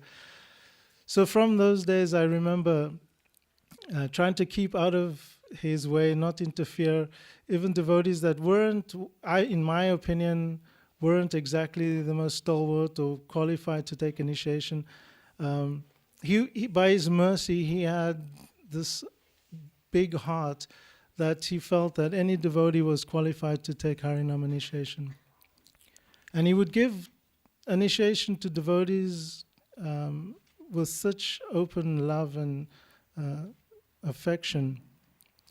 I was always struck by that. Even devotees that I felt was not qualified, he gave initiation to them.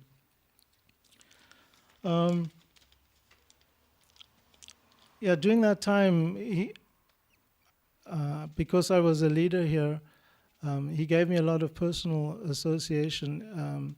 When he was staying in his room, I was allowed to go into his room any time of the day. I could sit there for an hour or two and just speak with him. He would encourage me in giving me advice in management. Once he told me, when he was in Vrindavan, he had 30 problems that he would solve. He said, this is the nature of a temple president. You have 30 problems that you solve, but if you miss one problem, everyone will criticize you for all the problems that the temple has. So he was trying to encourage me in this way that don't worry, you'll always be criticized, but even if you solve so many problems in the temple. So I took a lot of encouragement and inspiration from him because he had such a wealth of knowledge and experience in management. The other thing is that he was very attached to Rath Yatra festival. As Medhavi Prabhu was saying that he would always tell me that we should do Rath Yatra, and the first Rath Yatra was in 2006. It was a big endeavor for the devotees in Cape Town. We really struggled. We were a very small community. We put on one of the biggest festivals. Indradumna Swami came here, and he's the Rath Yatra Acharya, and he gave us a 10 out of 10 for that festival. And Kadamba Maharaj, whenever he would come, he would mention this festival. He would tell everyone that he ever met, you should have come to the 2006 Rath Yatra festival. It was the greatest festival ever. And he would tell everyone about that. So as Medhavi Prabhu was saying about the one year when the wind blew, and he told me, and I said, Maharaj, the devotees don't want to do this festival. It's too much of a difficulty. The tents are blown down. The chariot won't go. What are we going to do there? No one will come. So he said, don't worry, Krishna will provide. Just let's go. So he convinced me. He said, just because everyone was just saying, no, Maharaj, we're not going. Nothing will happen. No one will come. It's windy. It's raining. It's whatever. Don't go. But he told me, just go, just get out of the temple, get everyone into the cars, and we're going right now. And when we got to the festival, to our surprise, there were a few hundred people that came to the festival. We had an amazing festival with a chariot in pieces, where we just pulled Lord Jagannath all the way, ecstatic kirtan. And then there was one tent that was surviving to some degree. It was like half lopsided. It was just about there. He sat down in that tent and he started leading a kirtan. And all these people from the beachfront, they just started coming into this tent. It wasn't a very big tent, but they just started coming and listening to Maharaj's kirtan. So he told me at the end that was the best Rath Yatra that he's had, because so much people came to hear the kirtan. Another thing is that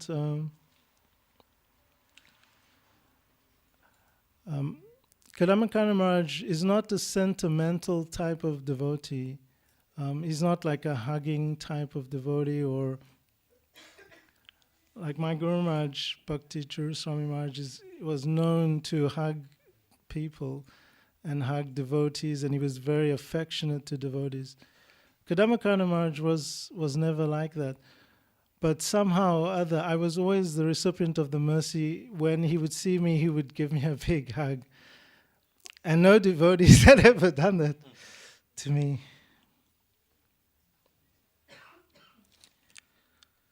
Yeah, so he would always, when I would pay obeisances to him, he would try to get down and pay obeisances back, and I was very embarrassed, and I would try to hold him up. He was such a humble and great devotee, very powerful, but yet he was so humble that he would respect. And I asked him, Maharaj, why are you doing this? Why are you trying to pay obeisances? You know, I'm a young devotee. I'm just unqualified.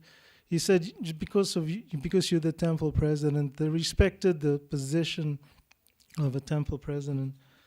So I was very moved by that he had the respect of that position. So lastly, this year I was fortunate enough to go to Vrindavan in January.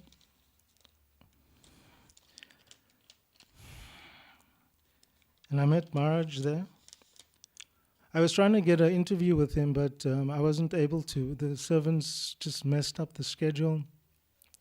So I was not able to get an interview with him. But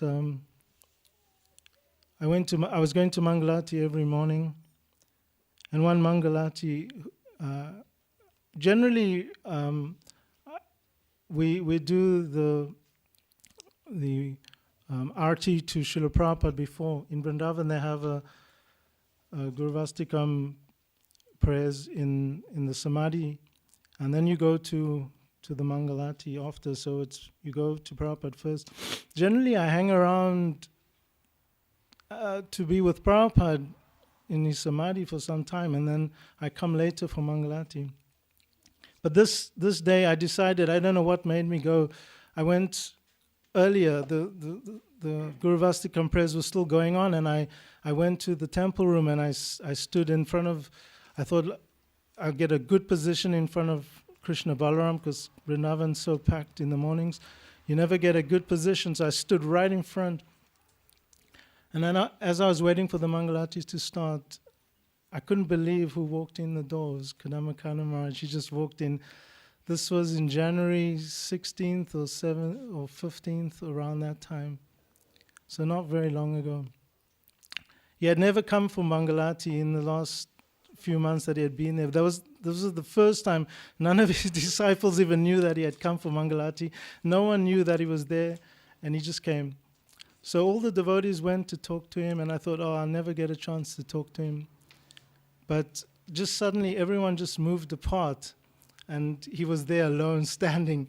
And I thought, this is my opportunity, and I rushed up, and I said, Maharaj, Hare Krishna.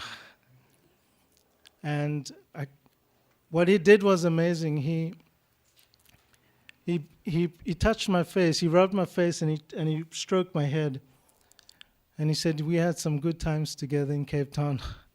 And that was the last that I had my interaction with Maharaj. His Holiness Kadamba Maharaj ki jai.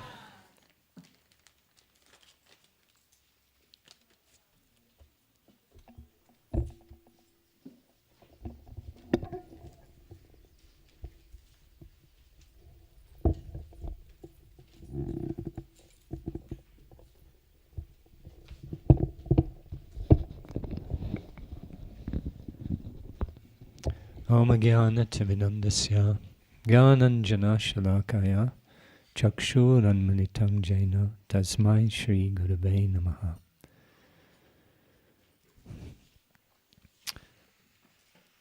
The first time I met His Holiness Kadamba Maharaj was, actually we were in England, because in the early to mid-90s, our Guru Maharaj, His Holiness Bhakti Swami, had asked us to come to Mayapur and help with the Gurukul. So we actually, during that time, like three and a half years, were involved with the Gurukul. Sometimes we came back to the West to collect, so we had money for air ticket, that kind of thing. No? So this is 1996, actually. And when we travelled, we travelled around a bit, we would collect. And then, actually I'd never really had any contact with Maharaj before that. We happened to be in Bhaktivedanta Manor. I'm not exactly sure of the date, but it must have been during the summer, because that's when we were collecting. We just happened to be at the Manor that day. So we found out that there's a sannyas initiation ceremony going on. So we stayed and we saw the whole proceedings. And of course His Holiness Jayadvaita Maharaj is like an editor of some note. Actually, he's kind of the acharya of editing. So we were watching the sannyas ceremony, and previously His Holiness, his brahmachari name was Kanana Rasa Parayana Das. That was his brahmachari name. So Jayadvaita Swami, of course, is famous for editing, and there are rules for the sannyas name. It has to be a certain number of syllables. There are rules for that. So he looked at Maharaj and he kind of looked at the audience a bit, and he said, I think we'll do some editing. So he said, you were previously Kanana Rasa Parayana. So he said, I think we'll chop some things off that and we'll make you His Holiness Kanana Maharaj. So we were fortunate enough to see that ceremony. So it's kind of interesting to me that happened, because actually, to tell you frankly, they were the 3 most difficult years of my devotional life. Because when Guru Maharaj asked us to go to Mayapur at that time, the Gurukul was in some turmoil actually. It was an extremely difficult situation. So anyway, to cut a long story short, it was extremely difficult service for a lot of reasons I won't go into here. But then when we stopped doing that service, it was just before we started to help Guru Maharaj make the Abhay Charan series. Actually, I was in a great turmoil at that time, and we were staying at that time in my godbrother Chaitanya Das's house. And I think the devotees know that for a long time, it was like the hotel that you go to before you go to Mayapur. So many devotees would go through there. So it was a real troubled time for me. That service towards the end hadn't gone so well, and it was kind of Guru Maharaj encouraged me to just give the service up. So my heart was in turmoil at that time. So when we were staying in Chaitanya Das's house, who happened to come there? And it was His Holiness Kanana Maharaj. And we never really had so much interaction before. But he must have figured out, my state of mind. So actually we spent the afternoon together, and I kind of poured my heart out to him about all the things that had happened in my Gurukul service. And he was very kind to me actually, but also at the same time he wouldn't accept, I had some misconceptions as well, and he wouldn't accept, although he was very kind to me and he encouraged me to open my heart and tell everything, he also pulled me up very strongly, when I said something which, wasn't so devotional, wasn't correct about the situation. So even from that time, I had such a huge respect for him. On the one hand, he was very kind, but on the other hand, he wouldn't accept nonsense either. So that was kind of an interesting interaction we had. And I mean, for me, whenever I think of His Holiness Kadamba Maharaj, I think of the exchange between Sanatana Goswami and Haridas Thakur. I always think of that exchange because Sanatana Goswami came to Jagannath Puri to meet with Chaitanya Mahaprabhu. But on the way he passed through the Jharkhanda forest and he drank water which wasn't, which is probably contaminated and this and that. He got sores on his body. So he felt that he couldn't go to see Chaitanya Mahaprabhu in that condition. So he was staying with Haridas Thakur. So actually in his mind what he'd decided was he would throw himself under the rath cart and commit suicide because he figured that my body's covered in sores. I can't even go there and feared that I might contaminate Mahaprabhu's associates. So he made up his mind to throw himself under the rath cart and commit suicide. And when he was kind of thinking like that, Chaitanya Mahaprabhu came to Haridas Thakur, a place like that. And he basically told Sanatana Goswami, you can't commit suicide because I have so many plans that I want to execute through your body. So then Haridas Thakur began to glorify Sanatana Goswami, and in return Sanatana Goswami did the same thing. He began to glorify Haridas Thakur. And one thing he told him was that, you're such an amazing personality, you chant 300,000 names of the Lord daily, and you're perfect. He said, not only do you behave properly, but you also preach properly like that. You do both, the achar and the prachar. So whenever I think of His Holiness Kadamba Maharaj, what I think of, Maharaj not only behaved so following, and other devotees have given examples of how he would very properly followed the etiquette, but at the same time, such an incredible preacher. Actually, we can think about why did such an incredible personality as His Holiness Kanana Maharaj spend so much time in Cape Town. I mean, I don't know if it's right, but I have some realization of that. Maharaj mentioning that the last word he said was mission. And, when you think of Kadamba Maharaj, that's what you think of. I remember when one time he was giving class and he was talking about the chapters from the Madhya Leela of the Chaitanya Charitamrita, where Chaitanya Mahaprabhu is executing the Rath Yatra with his devotees.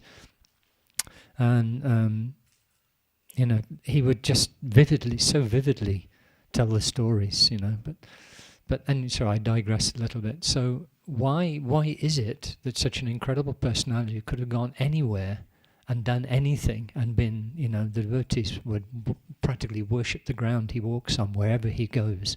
Why did he spend so much time in Cape Town? So for me, the reason for that is because this is such a diverse community. Actually, one time I sat in a National Council meeting in South Africa, and I remember Maharaj was part of that meeting, and he told all the assembled devotees that, if the more that we preach to the local Africans, the more you'll see me, and the more we don't preach to them, the more you won't see me. That's what he told the National Council. So this is Maharaj's mood, very much like Prabhupada's mood, that everyone should get a chance, for Krishna consciousness. So I think that is why he came to this temple so much, because here it's pretty much a cross-section of South African society. It's not just an Indian experience here, So I think that's why Maharaj was so much interested in Cape Town, and why he gave us so much of his wonderful association and built the temple up so wonderfully. Anyways, a few things. I don't want to take too much time, but with the permission of His Holiness Bhakti Chaitanya Maharaj and His Grace Media, I'd like to play something that our spiritual master told us. Not before he's left, but he was talking generally about the spiritual master. Maharaj first mentioned on Thursday evening that that the Prabhupada disciples of lost Srila Prabhupada will understand the separation. And also he mentioned the disciples of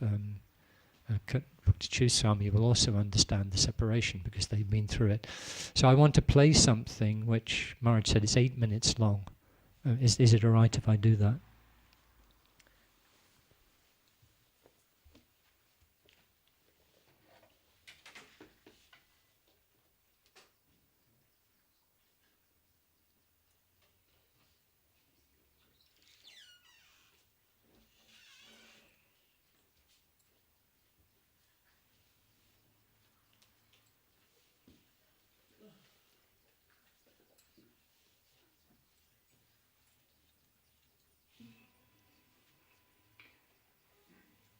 Na jayate mriyate va kadachin.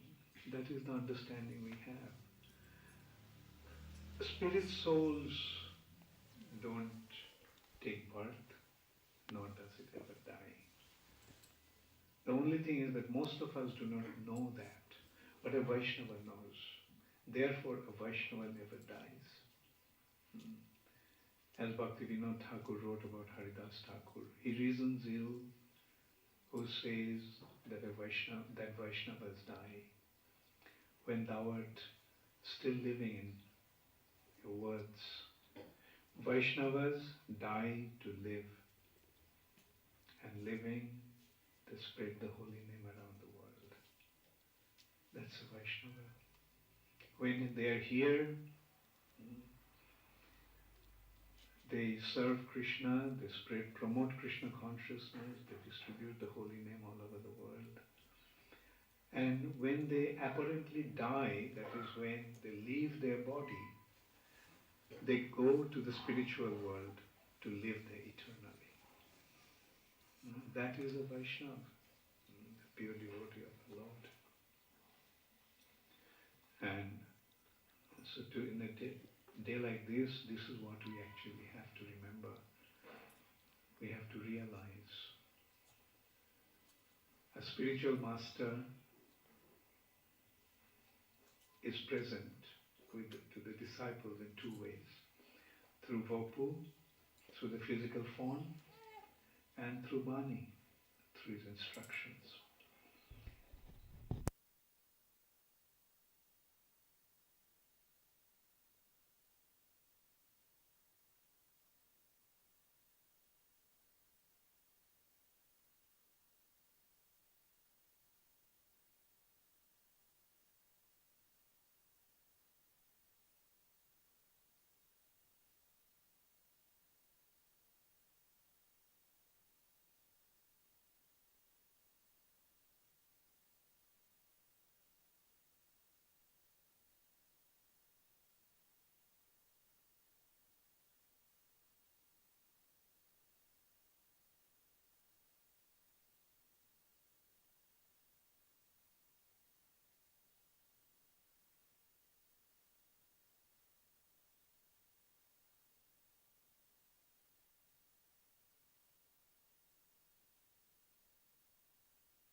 His Holiness Kadamba Kanana ki jai. Srila Prabhupada ki jai.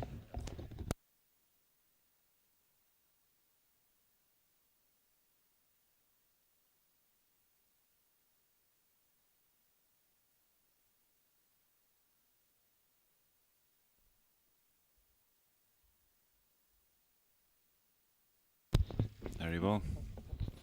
Hare Krishna Maharaj. Medevi Prabhu. So although I'm very unqualified to speak, I feel obliged to... Louder.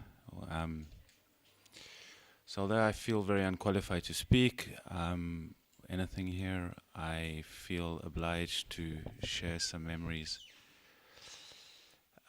expanding on what many people have said before. So I was in Vrindavan 91 as well during that difficult time with Narayan Maharaj. And at the time I was aspiring to His Holiness Giriraj Maharaj, who was very close friends of Tamal Krishna Maharaj, and was obviously involved. And Kadamba Kanana Maharaj had appointed me as personal servant to His Holiness Jayadvaita. I was doing my Bhakti Shastri there at the time. You know, he was, as Maharaj was saying earlier, firmly a Prabhupada man, very in the same mood as Jayadvaita Maharaj. And we had a lot of exchanges around this, because he would ask me, you know, what was going on.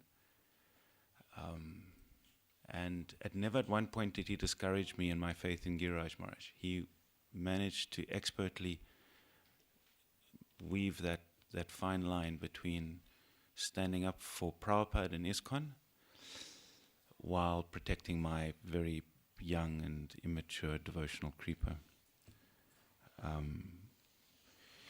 We also had a very brotherly type of relationship, in the sense that we were both serving his Guru Maharaj, and he would facilitate and assist me in getting Mangal sweets and Mahaprasad for his Guru Maharaj. He would give me Lakshmi every day to go and buy.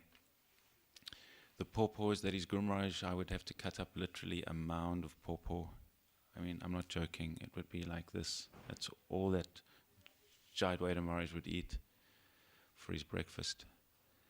And there was a real affection developed in a common service to his spiritual master that I believe helped me so much in my spiritual life. I think I'm correct in saying that he was the first non-Prabhupada disciple initiating spiritual master. I think so. And my understanding was that he was initiating as a service to his Guru Maharaj, because Jayadvaita Maharaj wanted to preach, wanted to take on disciples, but didn't feel it was his nature, his role. He wasn't interested in traveling, and all the activity that goes with managing people's lives. So, my understanding was that His Holiness Kadamba Kanana Maharaj took this on as a service to his spiritual master, in addition, obviously, to his preaching and so many other services. I served Jayadvaita Maharaj for quite a while like that on Parikram in Vrindavan, and then I came back to SA after the elections here in '94 to start the Traveling Sankirtan movement, etc. Here, the Traveling Sankirtan program. And then, by good fortune, we met up once we had started the Pretoria Temple. And my recollection was that the Pretoria Temple, I mean, I don't want to compete or anything, but Prabhupada encouraged spiritual competition between yatras. So here's my vote for the Pretoria Yatra. My understanding was that his heart was also very firmly in the Pretoria Temple. Small, new, nascent temple, close to the ground, not big on any ostentatious, programs. It was focused on diverse preaching, to Shamananda Krishna Prabhu's point, making a lot of African devotees, and in particular the university program. He took a lot of interest in encouraging those new devotees. And again, to Jyoti Moyer's point was very much like a friendship, very much almost like he was an older brother more. And that mood continued long after I left the ashram and wasn't able to maintain the standard. He was the only senior devotee who reached across and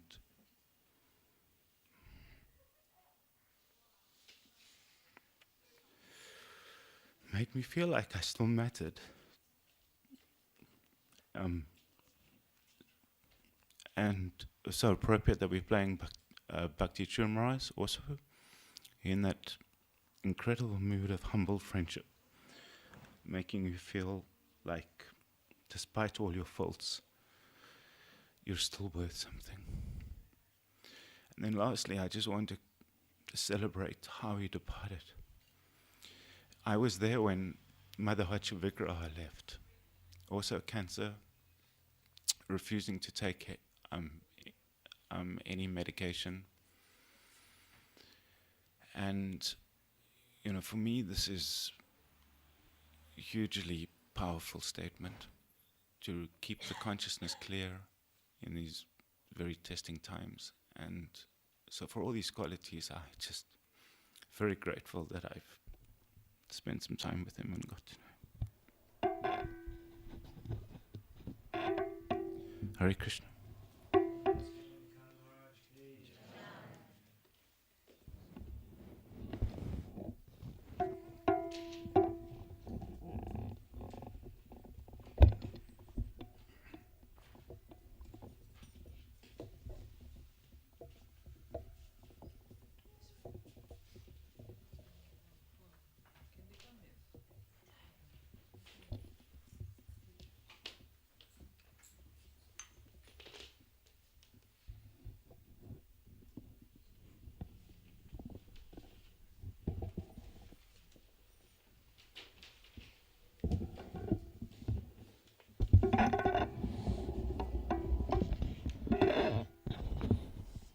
Hare Krishna.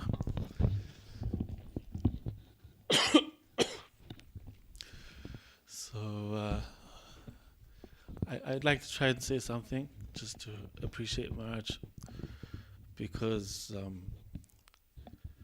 he's been involved kind of like in our spiritual life for a very long time, pretty much from the beginning. And I know many devotees have spoken about the things that Maharaj has achieved and sort of the glorious contribution he's made to ISKCON and things like that. But I just kind of want to share a little bit the personal side of sort of the interactions that I have with Maharaj.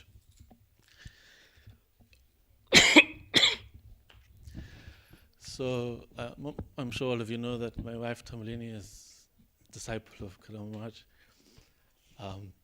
So naturally, by her relationship with Maharaj, I had sort of an established relationship by default. He used to put his arm around and say, "My Nitai." I remember when he first started coming to Cape Town, there weren't many disciples, so naturally, Tabalini got a big share of the opportunity to cook for Maharaj. And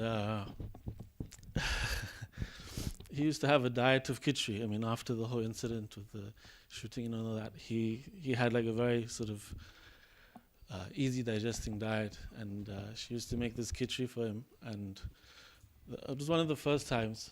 And she used to cook for him. And I think Adi Keshav used to go and serve. And then it used to come down. And then by dint of the relationship, there was always Mahaprasadam for me. So the one day, she said, "Oh, I have something one side for you, and when I just finished eating, you can take."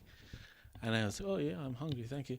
So I went and I took it and I started eating it, and I was like, just spat it out. I was like revolted. It was like, what did you do? And she looked at me and she was like, what do you mean? And I was like, do you know how much salt you've put in here? And she kind of looked at me and she tasted it and she said, but Marge was satisfied. I was like, are you sure? And anyway, then she spoke to him. She went and apologized to him, and he was like, no, it's okay. It wasn't that bad. It was fine. But ever since that, he took her on as his like designated cook. You know, every time he would come here, she would cook for him. And I mean, she grew into the service, and Marge always appreciated and encouraged. And whatever happened, wherever she went, when we were in Durban, Marge always used to ask, and then she used to say, you know, like, don't you want to allow, you know, we're trying to make arrangements so everyone can have opportunity. And he's like, but what about me? It's what I want. It's what I need, and I like your cooking, and you please cook for me. So he was very, very kind of like gentle in the way that he encouraged his disciples and brought them forward. Another time, we spent a fair amount of time in Mayapur some years ago, and that was before we had children. And it was Tamalini and I, and I think anybody who's spent any time in Mayapur knows when you're in Mayapur, you get a bicycle. And it's how you move from one place to the other. And Marge used to see us, and because it was convenient and low budget, and I was better at riding a bicycle than Tamalini, and I was faster, then she used to sit on the back, and I used to ride the bicycle, like very sort of traditional. You know, I wouldn't say we were Vedic about it, but we were playing that role. And Marge used to tease, and he used to say, oh, such a nice wife, look how she's doing it. Anyway, the one day, he was late to get somewhere, or he needed something, because Mayapur is a substantial campus, and if you're anywhere and you need to get somewhere else quickly, it's quite a distance. And he was staying out by the Goshala in the Vaishnava Academy. And he needed to get somewhere. So Tamalini was saying, you know, this is how I get around, and Nitai is here, and he can help you. And she was encouraging, and then some other disciples around were like, yeah, Ma, it'll be simple. So he sort of laughed, and then he accepted my Uber. And he got on, and I mean, he's particularly light. He's not difficult to move around or anything. So he sat and he balanced. And from the Grihastha area, it's paved, and by Prabhupada Samadhi, it's tarred and it's smooth. But at that time, as you move away from sort of the general complex and you move towards the Goshala, for the most part, although there were street lights, it wasn't paved and it wasn't smooth, and it was pretty rickety.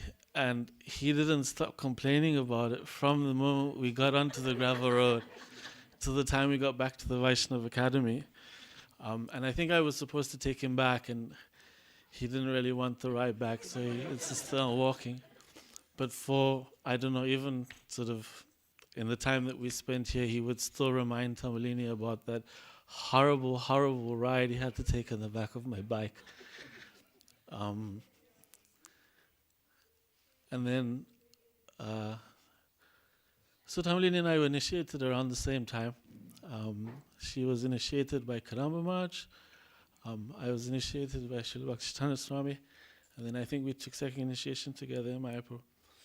And then, depending on accessibility, we used to discuss sort of our plans and our spiritual life, and we would discuss sort of how we were going to proceed and different things that we would do and all that.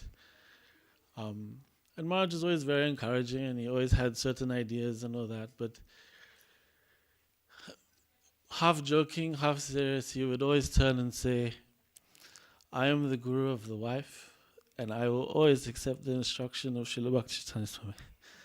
So very often he would defer to what Maharaj said, like that.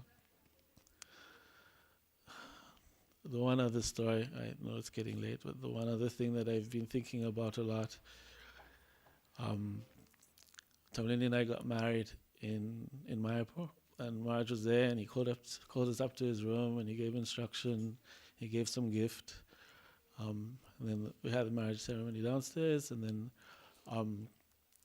a few days later he took a group of devotees that were studying Bhakti Shastri at the time. He took us to Kanana, and we went by boat. First time I'd ever seen people deep frying puri and kachori on a boat. It was fascinating, frightening. But we got to Kanana, and I think we visited the place of Gauridas, where the deities of Lord Chaitanya and Lord Nityananda are only allowed to be viewed momentarily, otherwise they will follow you. But if I remember properly, I think it's Gauridas, but I'm open to correction. He is the father of Janava Mata.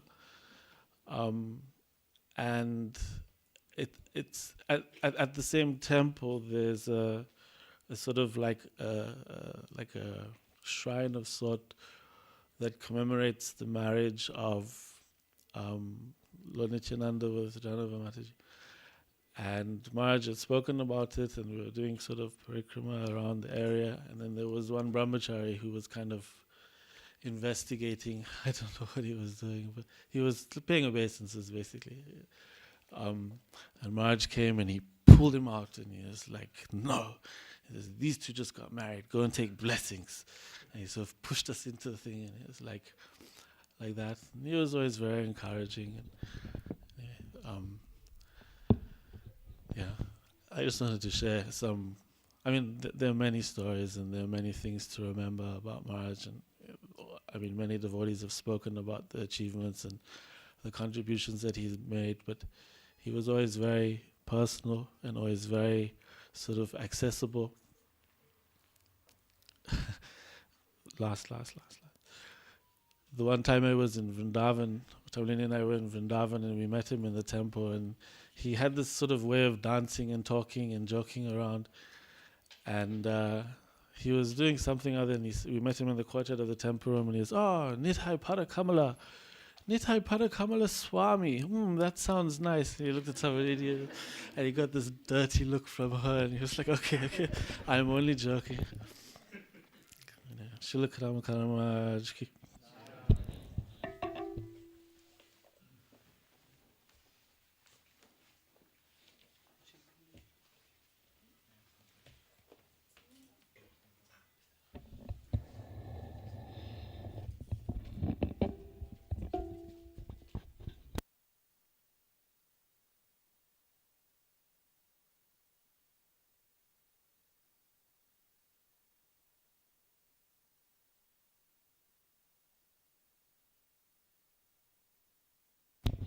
Nama Vishnu Padaya Krishna Prastha Bhutile Shrimate Kadamba Kanana Swami Niti Namine.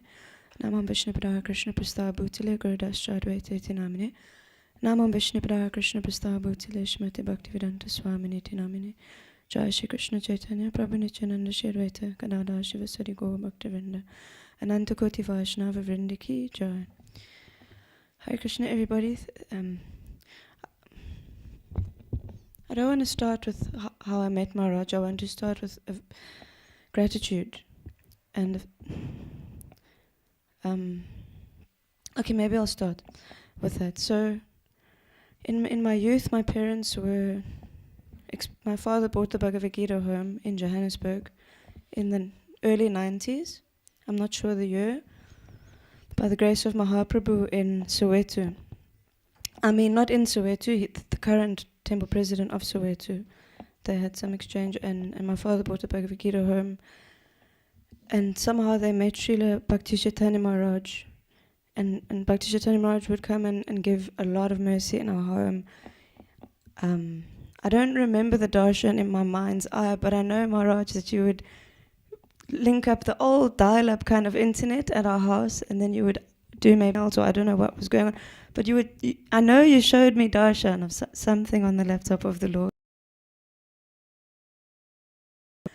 You gave a lot of mercy to my parents and to myself, And then the temple moved away, and we lost association for a long number of years. And then I became a teenager, and I wanted to rebel foolishly.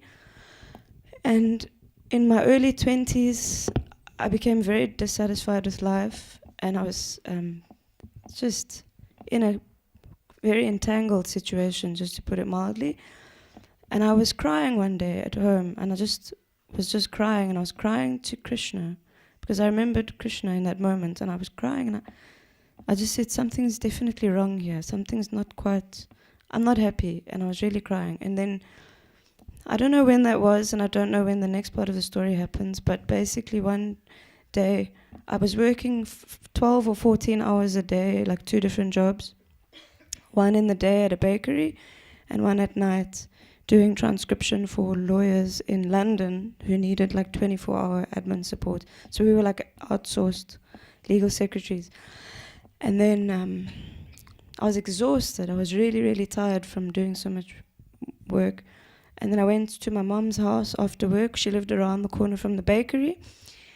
And she said, darling, why don't you just go down to town and do this task for me? And she put some Lakshmi in my hand, and I pulled my eyelids down and I said, Ma, I'm so tired.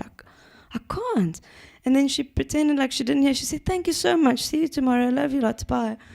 So I was so cross. I was like, I'm so tired. Something's so wrong. So instead of taking a taxi like I normally would, I actually walked down because I needed to get off the steam and like just figure out what's going on. So I was walking down, and it felt like there were clouds above my head, like thunder and lightning. And I was just like, something is so wrong with working this many hours, and life is so confusing, and something is just so wrong. And I was walking down Kloof Street, which turns into Long Street, and then I turned right into St. George's Mall.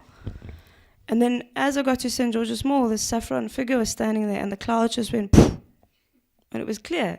And I went like a magnet, and I tapped him on the elbow, and then the clouds came back from his side, and he was like, who's this woman? And I was like, whoops. So I quickly ran away to do what I was meant to do, because I was like, that was a silly thing to do. He's obviously cross, so I just ran away.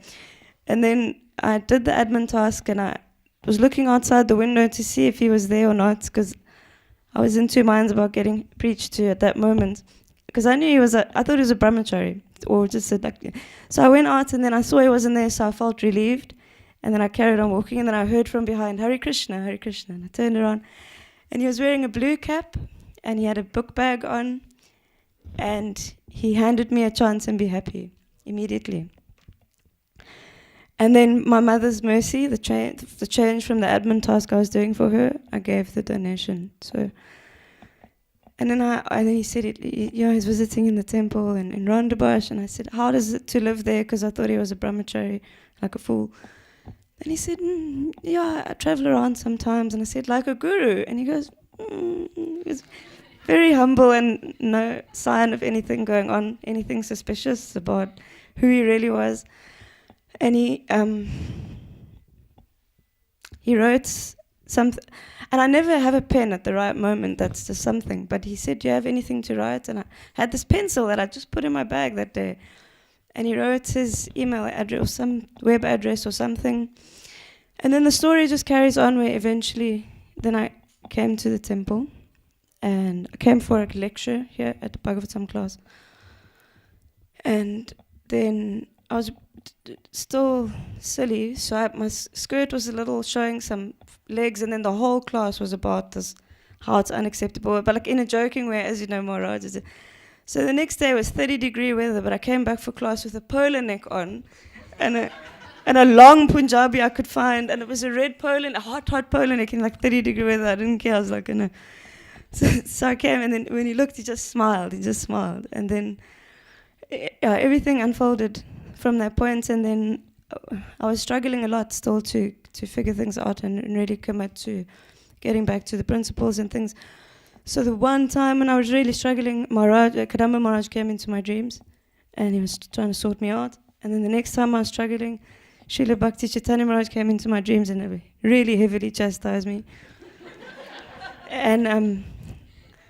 And then I was conflicted, and then I was like, I need to make some kind of decision. And then I had a third dream when I was trying to make this decision of a combi taxi, we were going to Rath Yatra from Chatsworth Temple to the Rath Yatra site. So we were all in the taxi with Srila Bhakti Chaitanya Swami, and Maharaj was trying to close the door, but it wouldn't close. It was like jamming. And then it opened up, and then all this light came in. And then Kadamba Maharaj got in the van, and he sat in front, and he said, "Now we can go." And then I discussed the dream with one friend, and she said, "It sounds like Srila Bhakti Chaitanya Maharaj, the combi taxi is your spiritual life, and he brought you now to this point, and Srila Kadamba Maharaj will take you forward." And so I made that whole decision, and I always felt conflicted, and I apologized to Bhakti Chaitanya Maharaj for not asking his blessings first. But then what happened now, I really thought at this juncture that I would have flipped out, like completely psychotic breakdown, like if you had to ask me what you think your response will be if this day arrives. But Krishna is so merciful, and so I really want to thank Lord Krishna. Because Bhakti Chaitanya Maharaj's shelter at this moment is something I can't repay. And and I want to thank Lord Krishna. And I will finish this speech by the grace of Lord Krishna, who can put his conch shell on the head of Dhruva Maharaj, who doesn't know how to speak. So, by the Lord Krishna's mercy, he looked after my Guru Maharaj so beautifully, in Vrindavan Dham, so beautifully. Shri Shri Radha Shamsundar, Krishna Balaram Srila Prabhupada. The best departure ever. And I'm so grateful to Lord Krishna.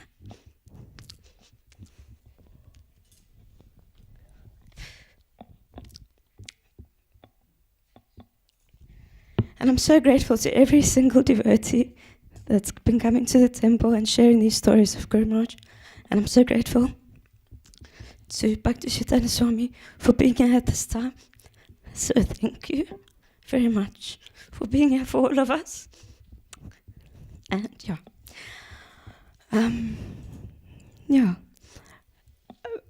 I was looking at my cell phone on one of these days. Everything's a blur in terms of days and times. But I was looking at my cell phone. Okay, first I'll start with this one. On the day that it was going to happen, actually I'd been sort of asked to leave my job. I tried to work for a month, and then on Gopanim, I really just needed to stay and work on the play. And Kadamba Maharaj had said, when I asked for blessings to start working, he said, please try and do it part-time. So I tried that, and I tried to make this arrangement with the company, and we were testing it out because they really wanted someone full-time.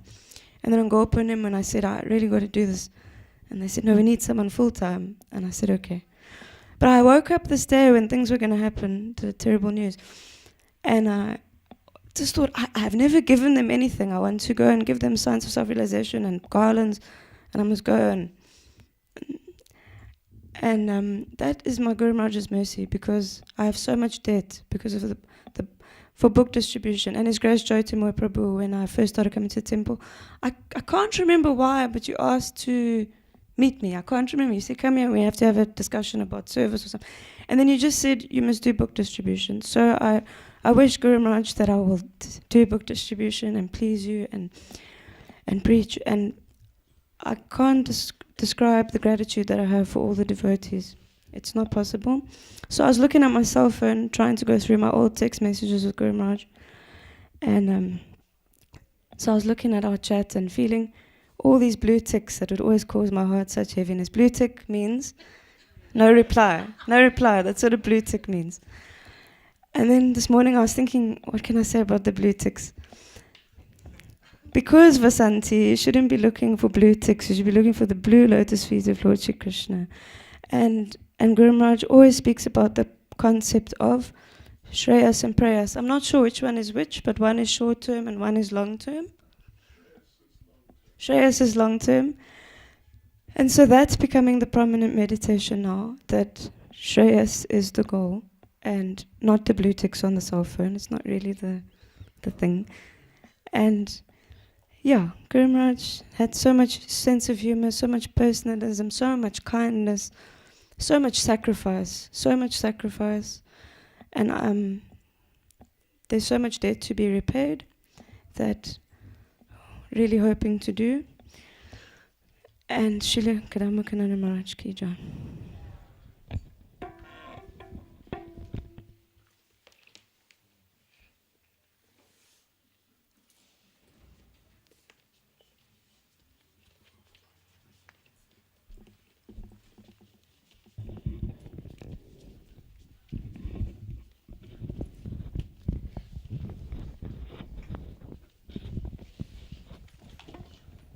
Thank you.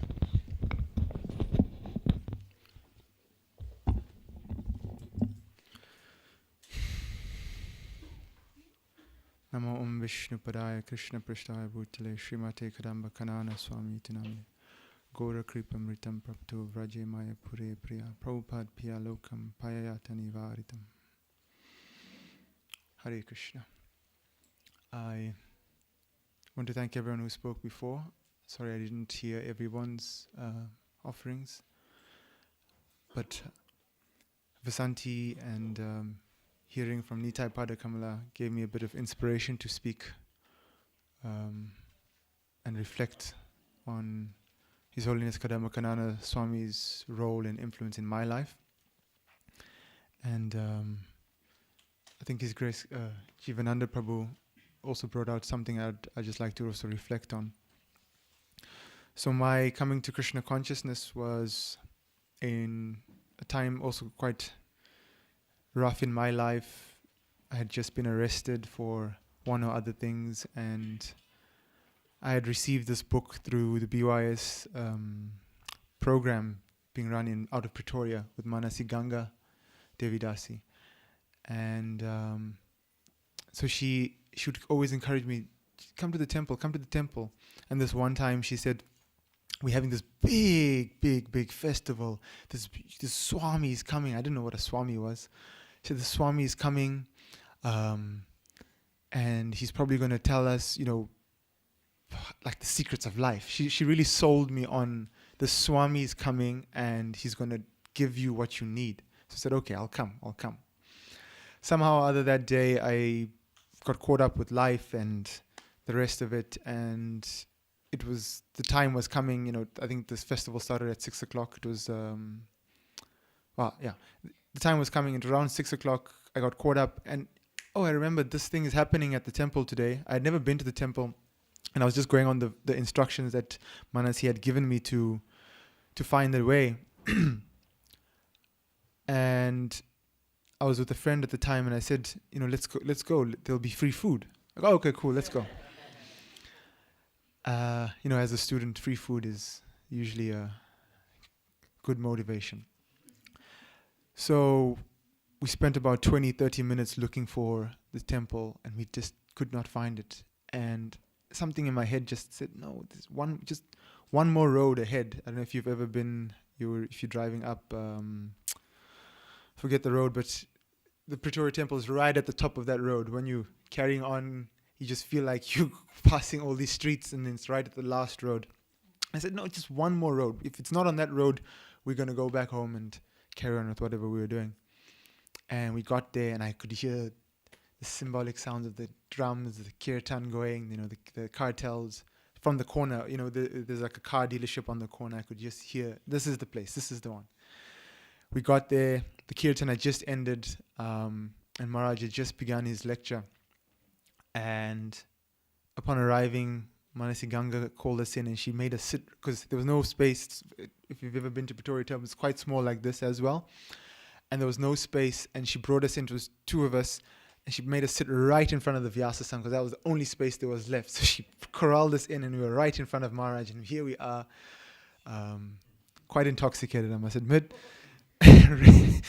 sitting in front of His Holiness Kadamba Kanana Swami, and he's just looking at us like, you've come now. Now I'm going to tell you what you need to hear. I had that impression, at least. And he began narrating the story of Lord Nrsingadev. It was Lord Nrsingadev's appearance day. And my history had been about, I had been looking and had been deeply searching for God. And through my teenage years had gone through an atheistic phase, an agnostic phase. And I got to a position where I kind of I struck a deal with whoever's up there. If you're real, can you just definitively tell me where, how if anyone knows me, I'm a very critical thinker, and I like to ask critical questions. And I was asking the powers that be, if you're real, can you give me a definite sign that is, in no other ways, just speak to me in that way.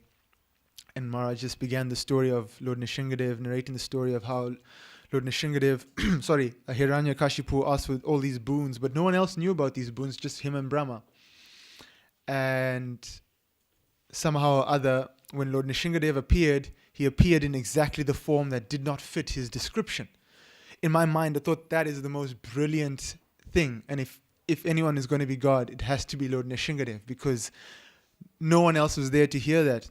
And the way Lord Maharaj, he explained this point, no one else will know your heart and answer your questions like Lord Nishingadev. And he was looking at me when he said that. And I felt immediately, this person is telling me about God. He must be God's message to me. And I think that day I surrendered to him and said, this is someone who is showing me God, and I'm going to follow and take his instructions.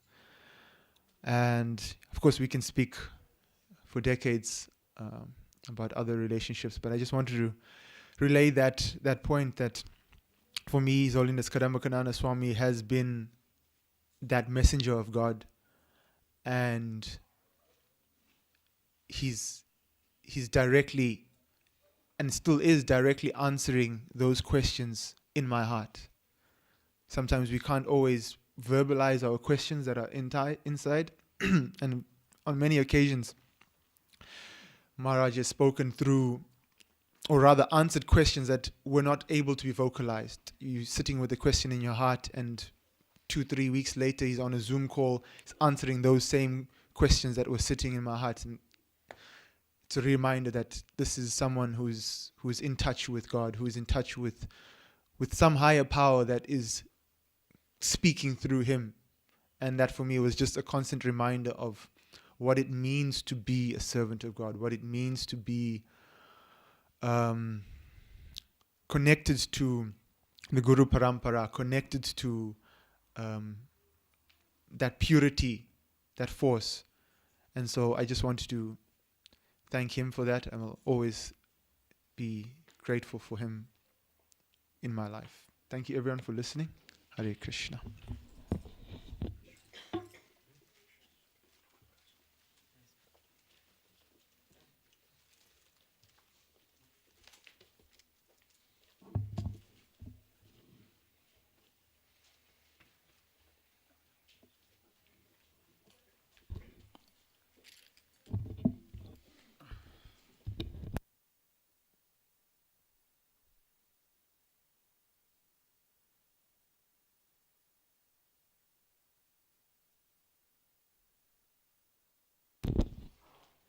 Hare Krishna.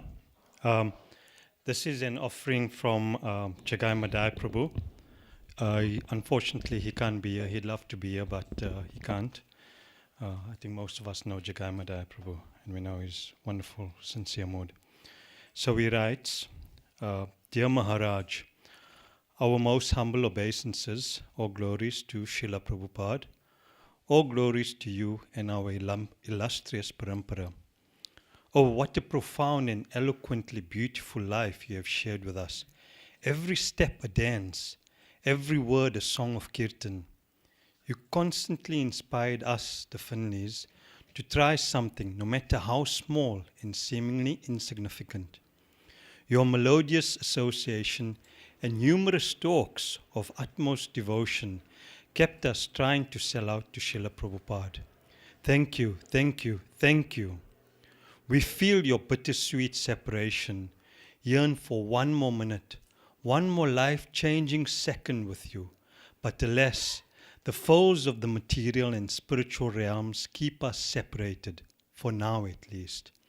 Your last instruction to us as you left for your final journey was Sankirtan. We are and always will be yours, the Bhaktavindra Finleys. Hare Krishna.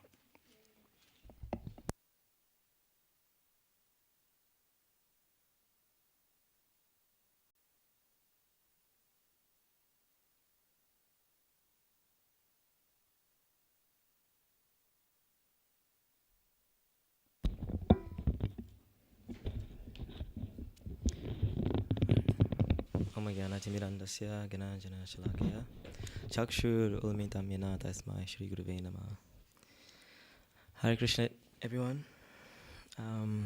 First, I'd like to say thank you to everyone that came before. Thank you to His Holiness Bhakti Chaitanya Swami, His Grace Medai Prabhu, and all other devotees. So, my meeting with Maharaj, I met Maharaj in 2018 at a Soweto Ratha Yatra, and I didn't know him really. I didn't know anything about him. I just saw him there standing in the middle of the grounds, and he was just looking at me, just smiling. And I looked in the direction. I looked away. I was like, okay, maybe he's looking at someone behind me. And then I saw there was no one there, and I looked again. He was just looking at me, and he's like, and he's like smiling, and I'm like, and then I paid obeisances, and he's like, and then he walked away, and that was my first meeting with him. And at the time, I don't know if you remember Maharaj, but at the time I was aspiring for you, and I joined in 2017, the year before, and the devotees there in Bloemfontein, they just told me, we know who your guru is, you know. Your guru is Bhakti Chaitanya Swami, you know. And I didn't know, maybe I thought that's how it goes in ISKCON. And in that year, in December, I went to Radha Temple, and you were there, and the devotee told me that, told you that Kenneth wants to be your disciple. And we were writing every month, and we developed like a Shishya Guru relationship, and then I was taking instructions, and you were writing to me every month, and then I was scheduled for initiation on the 2018 December in Cape Town. Vrajbasi Prabhu had organized, and he said, Maharaj is coming. He might do initiations, so you can ask him there, or if he might just initiate you on the spot, so you just be ready. So I was like, okay. And I had like long dreads. I don't know if anyone has seen me with those. I had long dreads, and it was very hard for me to cut those dreads off. And I cut them, just boom. Literally the day before I got on the bus, and I cut them. And I'm in Cape Town, and Maharaj, you didn't come. And I was like, my dreads. Not even a chic or nothing, just, I didn't know what to do, just clean everything, a small little chic at the end.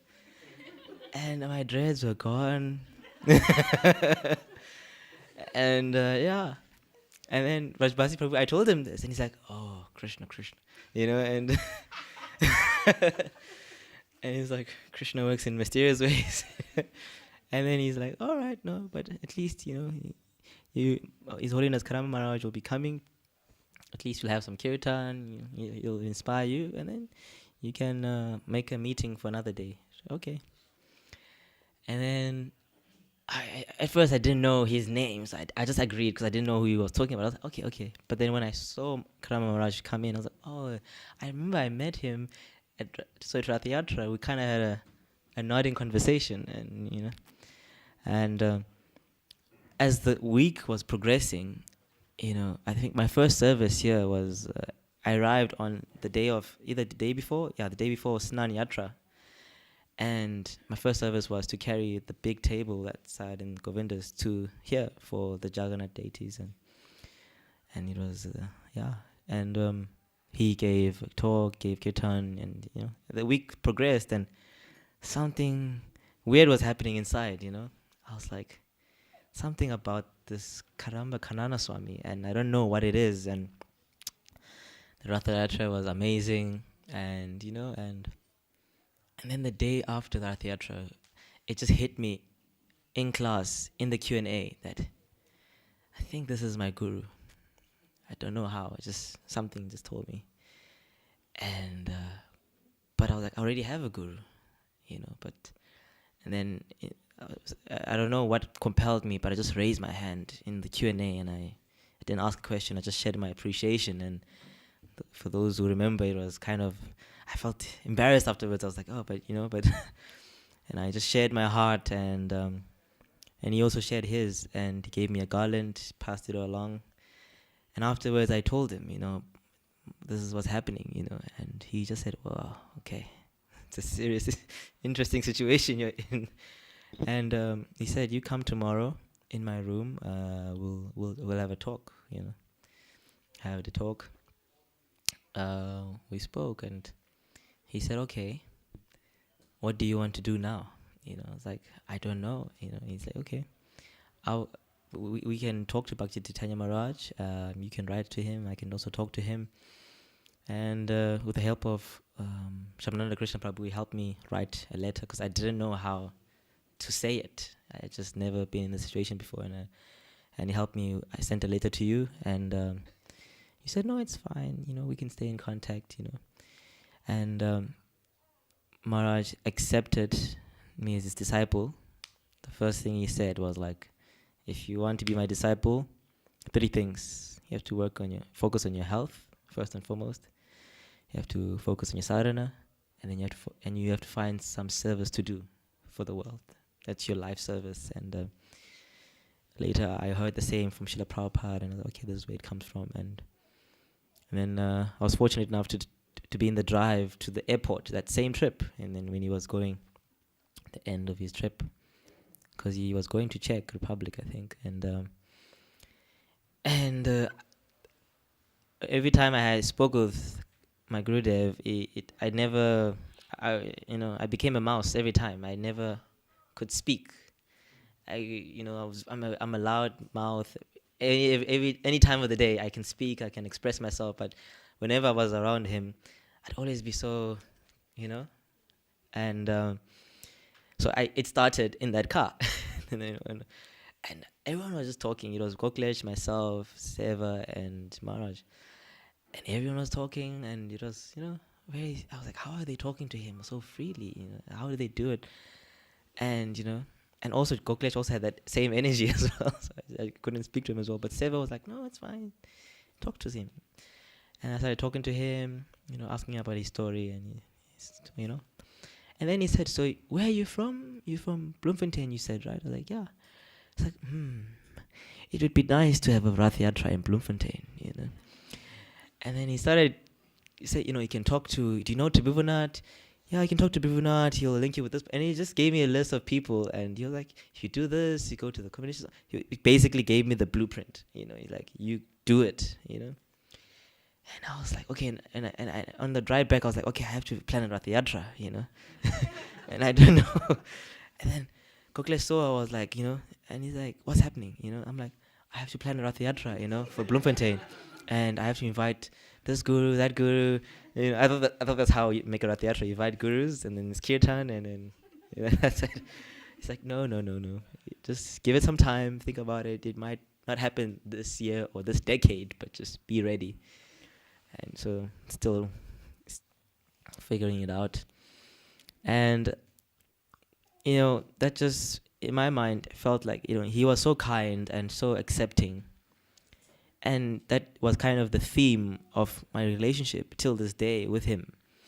He was just always kind and accepting. And the next trip, he even said that I must come and serve him when he was in Durban Rath Yatra. And I went, 2019, I think, 2019. And then at that Rath Yatra, I was serving him. And then at the end, I felt like I wanted to get initiation from him. So I went to Goklesh Prabhu to ask for advice. How does it go? Who do I talk to? Is there a commit? And he's like, I was expecting him to tell me like a whole list of things, and, he was like, you want initiation? I'm like, yes, I want. Okay. He's right there. You can just ask him, right? I was like, no, I can't just ask him. It can't be that simple. And he's like, yes. Okay. I was like, can you ask him for me? He's like, okay, but you have to come with me. So we went to Maharaj, and he's like, yes, and and then Goklesh is like, Kenneth would like to ask you something. So I'm looking at Goklesh like, and Maharaj is like, what do you want to say? And like, can I because obviously I was always timid in front of me. I was like, "Can I have initiation from you?" And he's like, "Yeah, sure. You know, I mean, I'll be coming for Soweto Rath Yatra. You know, in a few months, we can do it then. You know, Goklesh will sort out everything. You know, okay." And then Goklesh kind of had to sit down with me to find out where I am in terms of like, you know, the etiquette. Basically, I didn't know that was my interview. I just didn't know. It was on the spot. And like, yeah, sure, okay. So you just come to the theatre, talk to Charu, and she'll help you. And Manukanya Mataji will also be in touch with you. Okay. And she was. Manukanya Mataji basically bought me my dhoti, my chadar, everything. Because I didn't know anything. Everything. Leela Shakti. Didn't sleep that night, you know, because I didn't know I had to make garlands. And yeah, so I got there, and you know, going back a few months, and I asked Maharaj while I was serving him if he can hug me, if I can give him a hug, and he had looked at me in my face and said no, and he closed the door, and he just said, "Come in the morning," because he was like, "Come in the morning, fetch my clothes, you can wash them." And I was like, "Okay, Maharaj, can I hug you?" No. And he closed the door. That was it. And I was like, then I saw his shoes, and I was like, you know, and so yeah, and then a year later from when I met him, the same place I met him, I was getting initiation from him now, and my parents were there, and my parents were not supporting, but they just came because I begged them practically, and I had to come a week earlier because I had some service arranged by Charu. And when they came, it was my mom, my father, and my stepfather. And it was the first time they met, my father and my stepfather. And there was some tension there, and they drove 6 hours together, you know. And at the end of the 6 hours, they became friends. I don't know how it happened, but they became friends. So when I met them there, they were talking, laughing, and I was like, the mercy of the Guru, you know. I don't know how it's happening, and they arrived there even before me because I was late because of, you know. And he said in that class that, you know, you're a young man and, you know, I'm very old. So there's a bit of a gap. And but he said, yeah, you know, you just have to stay strong and, you know, lean on the family basically. And ever since that day, I mean, even before then, the theme, if you've heard, like the theme is like community has always been there for me and showing me the way. And it's been like the theme of my Krishna conscious experience so far, that, you know, meeting so many people. Midhavi Prabhu I met also helped me so much as well. Even giving mercy to my mother as well from long distances even. You know, Shamananda Krishna Prabhu, so many devotees, Dina, Vasanti, you know, everyone. And I'm very grateful to my Gurudev because he has built this family spirit. And now that he's gone, I mean, I'm like 25 now, and I met him 5 years ago. And so for this 5 years, I have to, this 45 or 50 years or whatever, how many years I have, you know, the foundation is this 5 years. And I don't know, you know, I hopefully it can work well. But I feel like everything that Maharaj had tried to instill in me it's been preparation for this huge gap between now and the day I leave my body. And I'm very grateful to how expertly he taught me everything. He never really wanted me to be too much in his physical presence. Even though I've tried to force my way in, he just somehow or other just, you know, just didn't want me. You know, and I was thinking, why? You know, why does he not want me to be inside that inner circle? And now I understand, you know, because I don't know, with me being so young, I'll probably be devastated and probably left or something. The movement, not my body. But I feel like because in Vrindavan I got a chance to serve him, and he really just was more like a friend than anything else. And I feel like that really helped, especially in this time now, because was wondering, why am I not crying? Why am I not crying? Did I not love him? And last night's class also touched on that, and it really helped me to understand. Yeah, so I feel like, lots to say, but I want to give others a chance. So. His Holiness Kadamba Kanana Maharaj Ki Jai.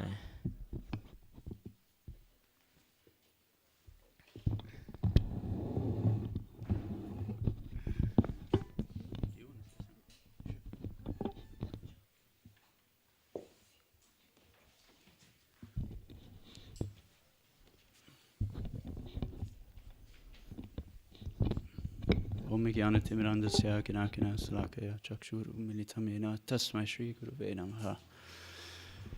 So I just have three things that really stood out for me. I mean, these last few days I've been thinking about what will I say when I have to say something about my Guru Maharaj, and there's just three things that really stood out to me from my experience with him, which I didn't have much of, but I had enough, you know. I had more than enough than I could, I guess, manage for one person. So the one thing is that he was a really good person. He was just a really, really good person with a really good heart. I mean, he had his, you know, everybody has their faults and their flaws and stuff like that. And, you know, he wasn't shy about those. He would speak about them and tell devotees through stories, like through his management time, things he did when he was beginning his management and so on and so forth. But I think overall, my Guru Maharaj had a really good heart. And you could see that in the one word that I thought of other than good heart was inclusive. He was very inclusive with everybody, you know, a very inclusive heart, an inclusive person. There was one instance particularly, well, more than one, but this is one where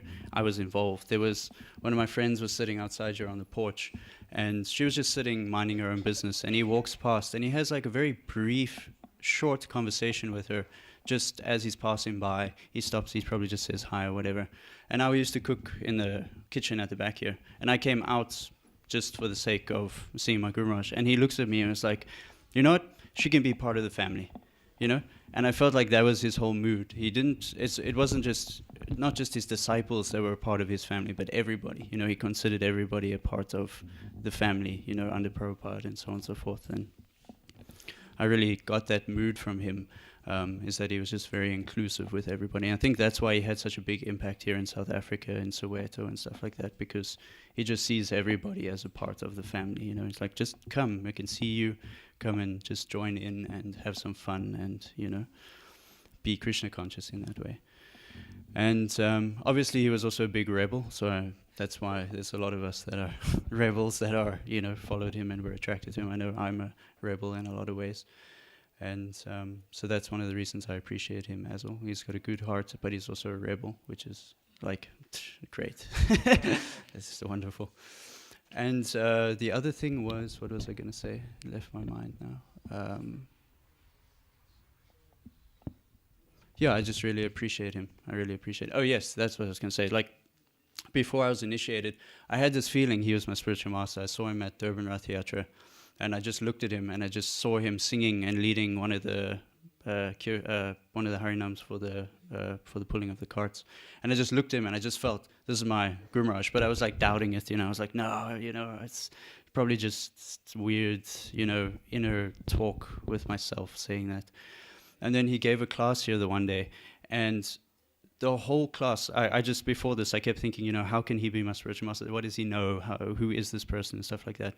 And the whole talk was basically me just realizing how it just felt like I knew I felt like he knew exactly what he was doing.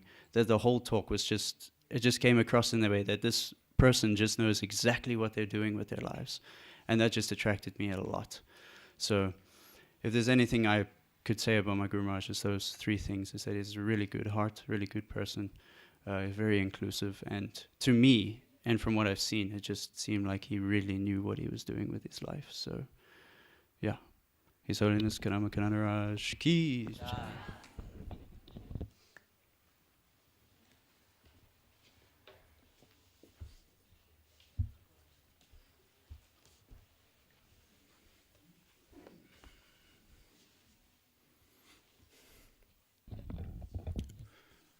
Hare Krishna.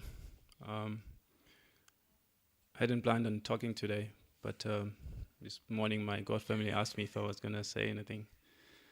So after that, I felt compelled to say something. So I just went home to try and think of something to say. And I went through our conversation we had in January and Feb on email. And I was just reading them, and I thought of, even though he was not feeling well, but he was still trying and reaching out. So I felt inspired just to write about the type of person he was. He was willing to just give his all the time, even though at times he was not feeling well. So I was inspired to just write just something short. My dear Guru Maharaj, you have been a source of hope and inspiration to many, including myself. In the wake of your physical absence, one might wonder what awaits us. A life of despair and heartache, perhaps. However, knowing you as I do, I understand that you will want us to carry on with our devotional lives and continue your mission and spread the glories of the holy names of the Lord. Your kirtans will continue to inspire the world, and your teachings will continue to transform our minds and hearts as we continue our endeavors to become pure devotees, as you have often requested us to do, thereby joining you once again in Goloka Vrindavan. I pledge to continue a vision of creating an environment in Krishna consciousness that is filled with love, care, devotion, and sincere service to the Vaishnavas. Without the mercy of the Lord and our Guru, we are merely stumbling fools with no vision to see beyond our own egos. You have always been able to give so much of yourself, even when your health was not good. When we visited you in Vrindavan to bid our final farewells, we had also planned to get married there. But we knew it would be a great undertaking for you to bless us with your presence for the wedding. Therefore, we refrained from making any suggestions or asking you to attend. However, our hearts melted when devotees told us that you were inquiring about the venue, expressing your desire to attend. You gave your all, and I'm sure you would want us to follow in your footsteps. I pray that you grant me the vision, intelligence, and steadfast determination to continue serving you as you have instructed.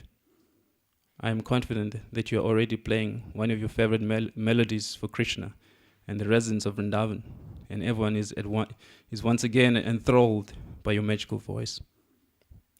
We will reunite once again for the festival of Krishna, and I hope to have mastered my horrendous mridanga playing skills by the time, so that we may once again play for Krishna together. I am deeply grateful for your friendship, guidance, and mentorship. Despite my lowly and insignificant status, you always treated me with love and respect. I will cherish the memories of our time together, and I pray that you will continue to guide me from the spiritual realm. His Holiness Kadamba Kanana Maharaj Ki.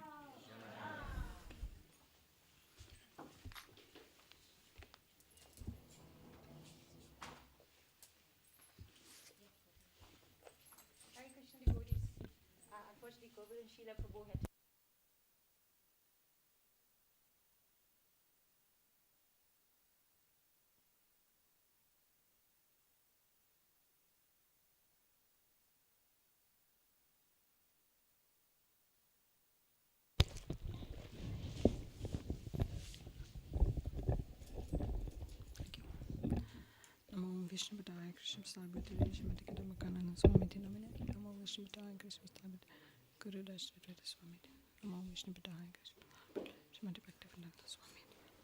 Hare Krishna. I won't be long. I just wanted to share that at first when Maharaj gave the news that he's ill, I think I was just in denial. When he became more seriously ill a couple of weeks ago, I started to have really strong realizations about the value of Guru Maharaj's in my life, and it started about 15 years ago when I met Maharaj. My life was in turmoil, and then I came to Krishna consciousness as a result. I took shelter of, tried to take shelter of the devotees, and then I had even more trauma happen after that. But Guru Maharaj was there, extremely kind and gentle and soothing. And as somebody said, you know, when you're in his presence, these things just seem to, you manage to put things in perspective. So I also realized in the last couple of weeks that everything that has gone right since then was actually by the mercy of my Guru Maharaj. And it made me very anxious to know what would happen from here. And yes, I'm also very grateful for all the support we've received from devotees, from Cape Town management. Everybody's been really amazing, and thank you, Maharaj, for your presence and for your words to kind of guide us how to deal with this. I fondly remember the first Durban Rath Yatra when I saw Maharaj there. I remembered Tamilini and myself almost getting squashed between the two Rath carts when they arrived at the site. And that was a really ecstatic kirtan. And I remember me asking Maharaj at that Rath Yatra if he'd accept me as his disciple, and he sort of casually said, I already accepted you, you know. It was so merciful. Yes, I was probably one of those disciples that Jyoti might have said, no, she wouldn't be ready yet. And he'd say, stay out of it. Yeah. I'm definitely one of those cases, I'm pretty sure. I understand that this is an eternal relationship, but I've tried to explain to one of my Karmi friends that somebody really close to me, like a father and an anchor to me, is busy leaving the bodies, and they came up with some impersonal idea to try and soothe me, and I just said, no, you don't understand. This is going to be like a light goes out in the world. I actually felt it at the time when Maharaj left. To me, it's just like, yes, I understand. He's still there in his instruction, but I do feel a light has gone out in the world. So, Hare Krishna.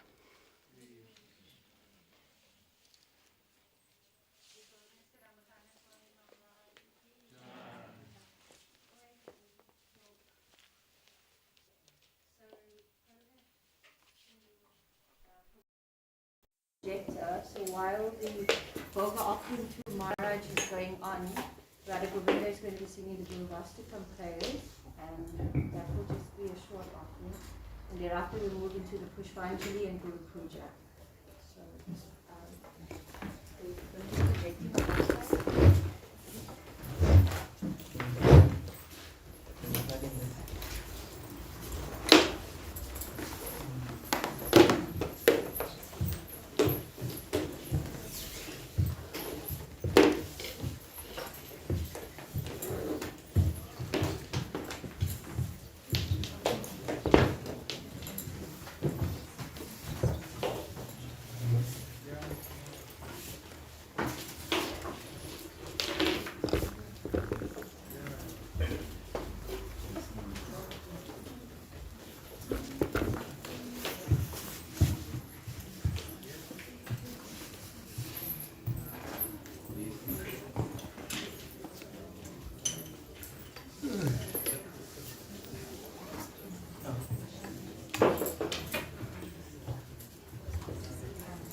So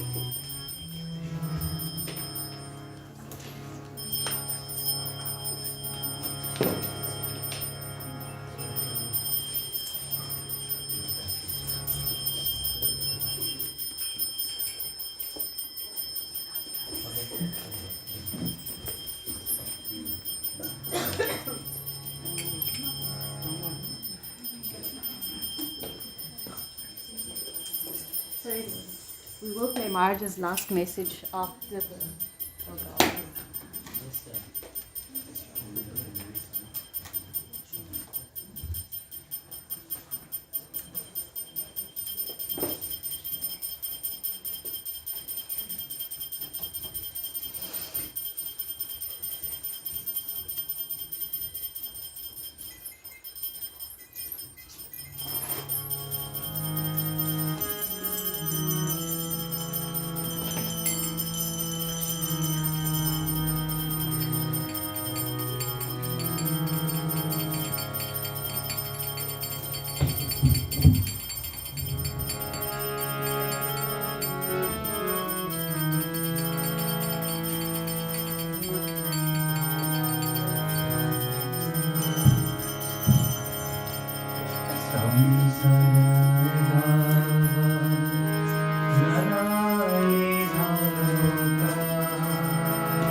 Kanana Swami recorded a message towards the end of February that he requested we played after his departure. So that message was released today.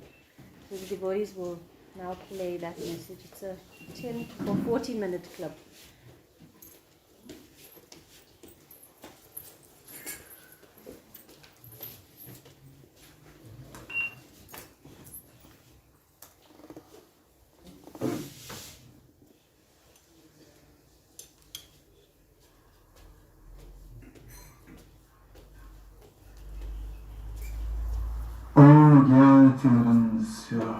Kanana Sadakya Saksumi Tamminatu Mai Sigurve Namaha Bancha Kalpatrubhyacha Kripa Sindubhyevacha Patitanam Pavanevyo Vaisnavevyo Namo Namaha.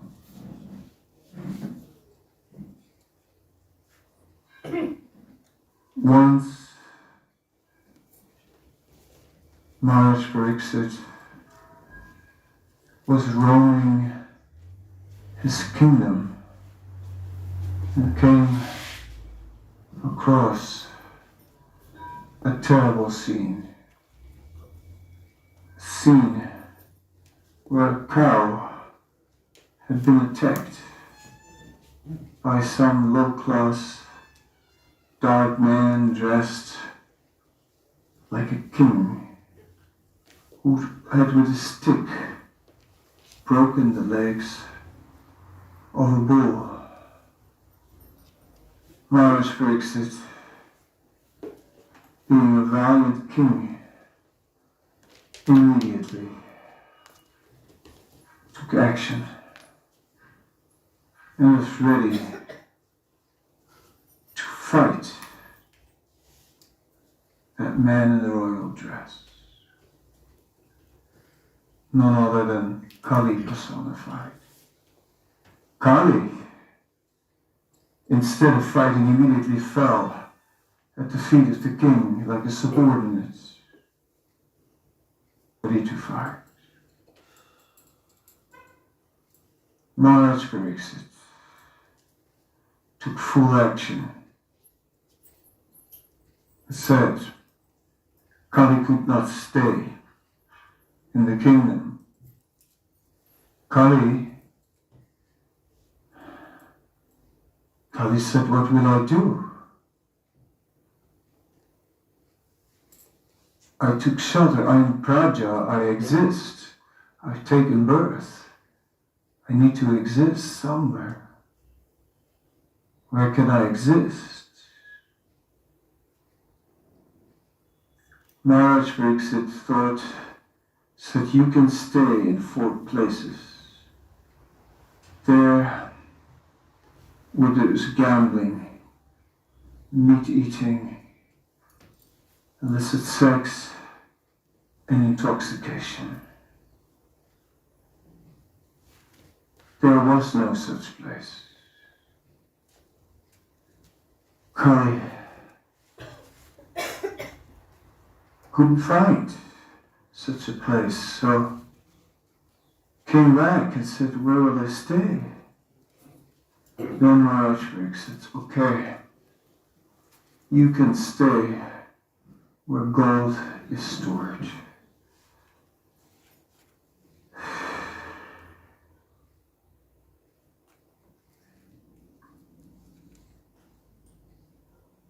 From this 16th chapter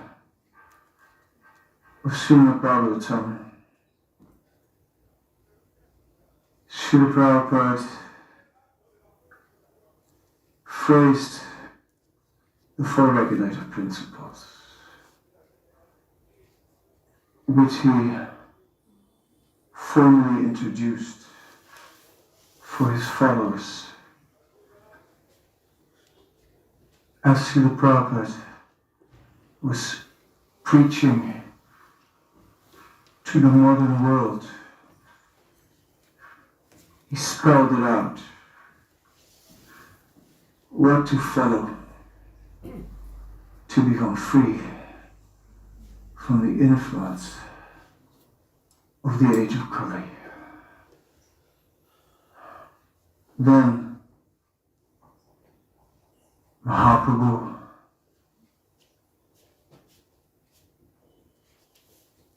gave the Yugadharma to chanting of the holy name. And not only that, Katunchana Smiteya Smin Duskaram Sukuram Bhavet. He also added his mercy and made what is difficult easy. And so, the fundamental tenets of Krishna consciousness for the modern world took shape. 16 rounds minimum and 4 regulative principles.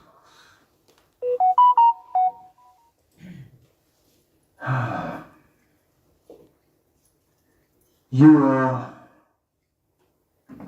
are the fortunate people, because you all came in touch with transcendental knowledge, Vaishnavas, and as a result, you took up this process of sadhana bhakti, chanting Hare Krishna and following 4 regulative principles. In this world,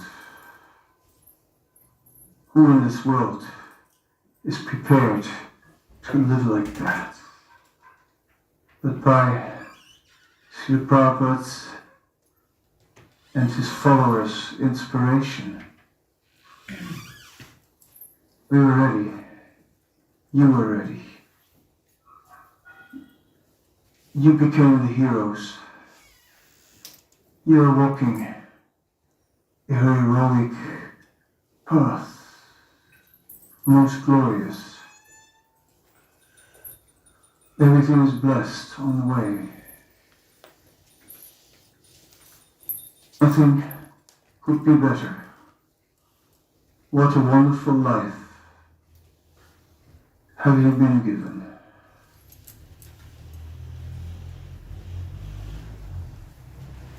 So I'm very glad that I could be instrumental, inspire you to remain on that path. And through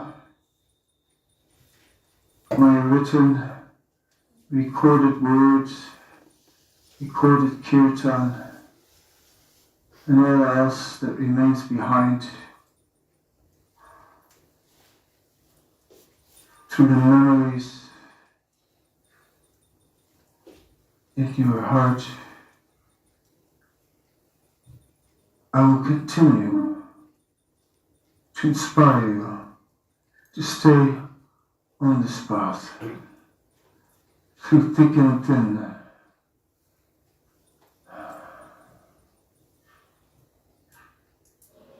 When all is blissful, when all is struggle, do not waver. It is, you got the greatest treasure. Never forget. Nowhere in this world is there such wealth. The wealthiest man in the world is a pauper. You have the real wealth. Treasure it. Relish it. Cherish it. Hold it close.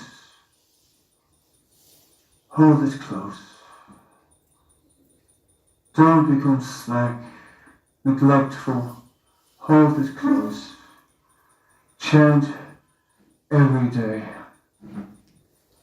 Hear every day. Carve these principles in stone.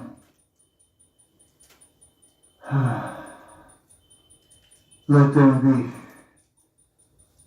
there every day, and your life will be wonderful. And at the end, go back to Godhead, and we can physically reunite and celebrate there like we've never celebrated before. So looking forward to the great, great festival that is to come, where all of us will together and celebrate to another dimension, where the bliss will rise to levels never seen, never heard of. That time is not far away. Life is short. Prophet said, just give this one life to me. Please do that. Just give it. And everything will become most amazing. Saying goodbye to you for just a short time. For when we will be, I'll stay with you in my words and memories. I'll be with you on the path, and I'm waiting for you on the other end to meet you again in person. Soon, soon, miracles will happen. Soon, we will see love. We will see bliss. We will see fulfillment beyond our imagination, beyond our expectation. Remember, Dhruva, when he met the Lord, all his previous expectations, he said, they're like broken pieces of glass. You gave me jewels. All we ever desired were broken pieces of glass. The Lord will give us jewels. Oh, stay on the path. Don't get lost. Come quickly. Let us join this festival of Krishna, the festival, unlimited, ever-glowing love. Thank you. Hare Krishna.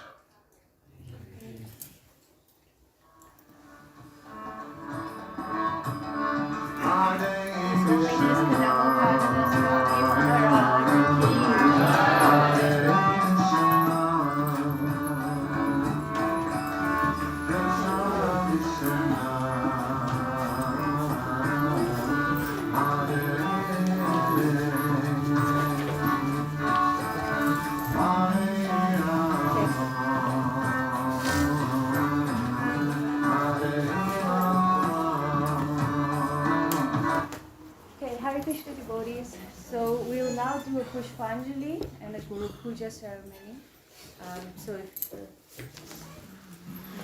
male devotees can come to the side of the temple room, Vilavi Prabhu will chant the respective mantras.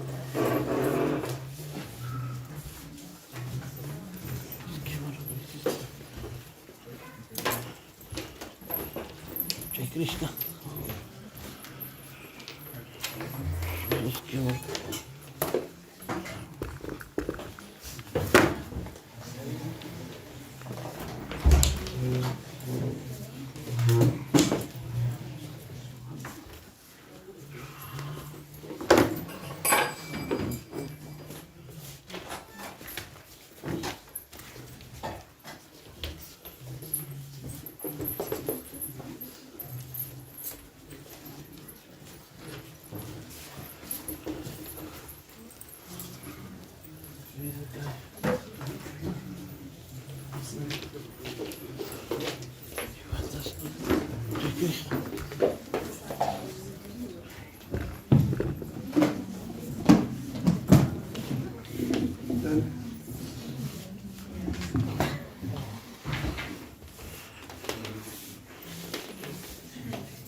Gentlemen, come this way. Don't be shy. Come over Flowers here. don't fly very far.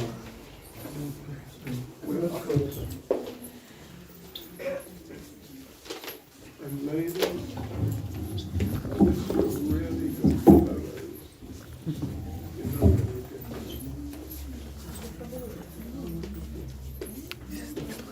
I'm gonna turn it off now. Someone's computer there.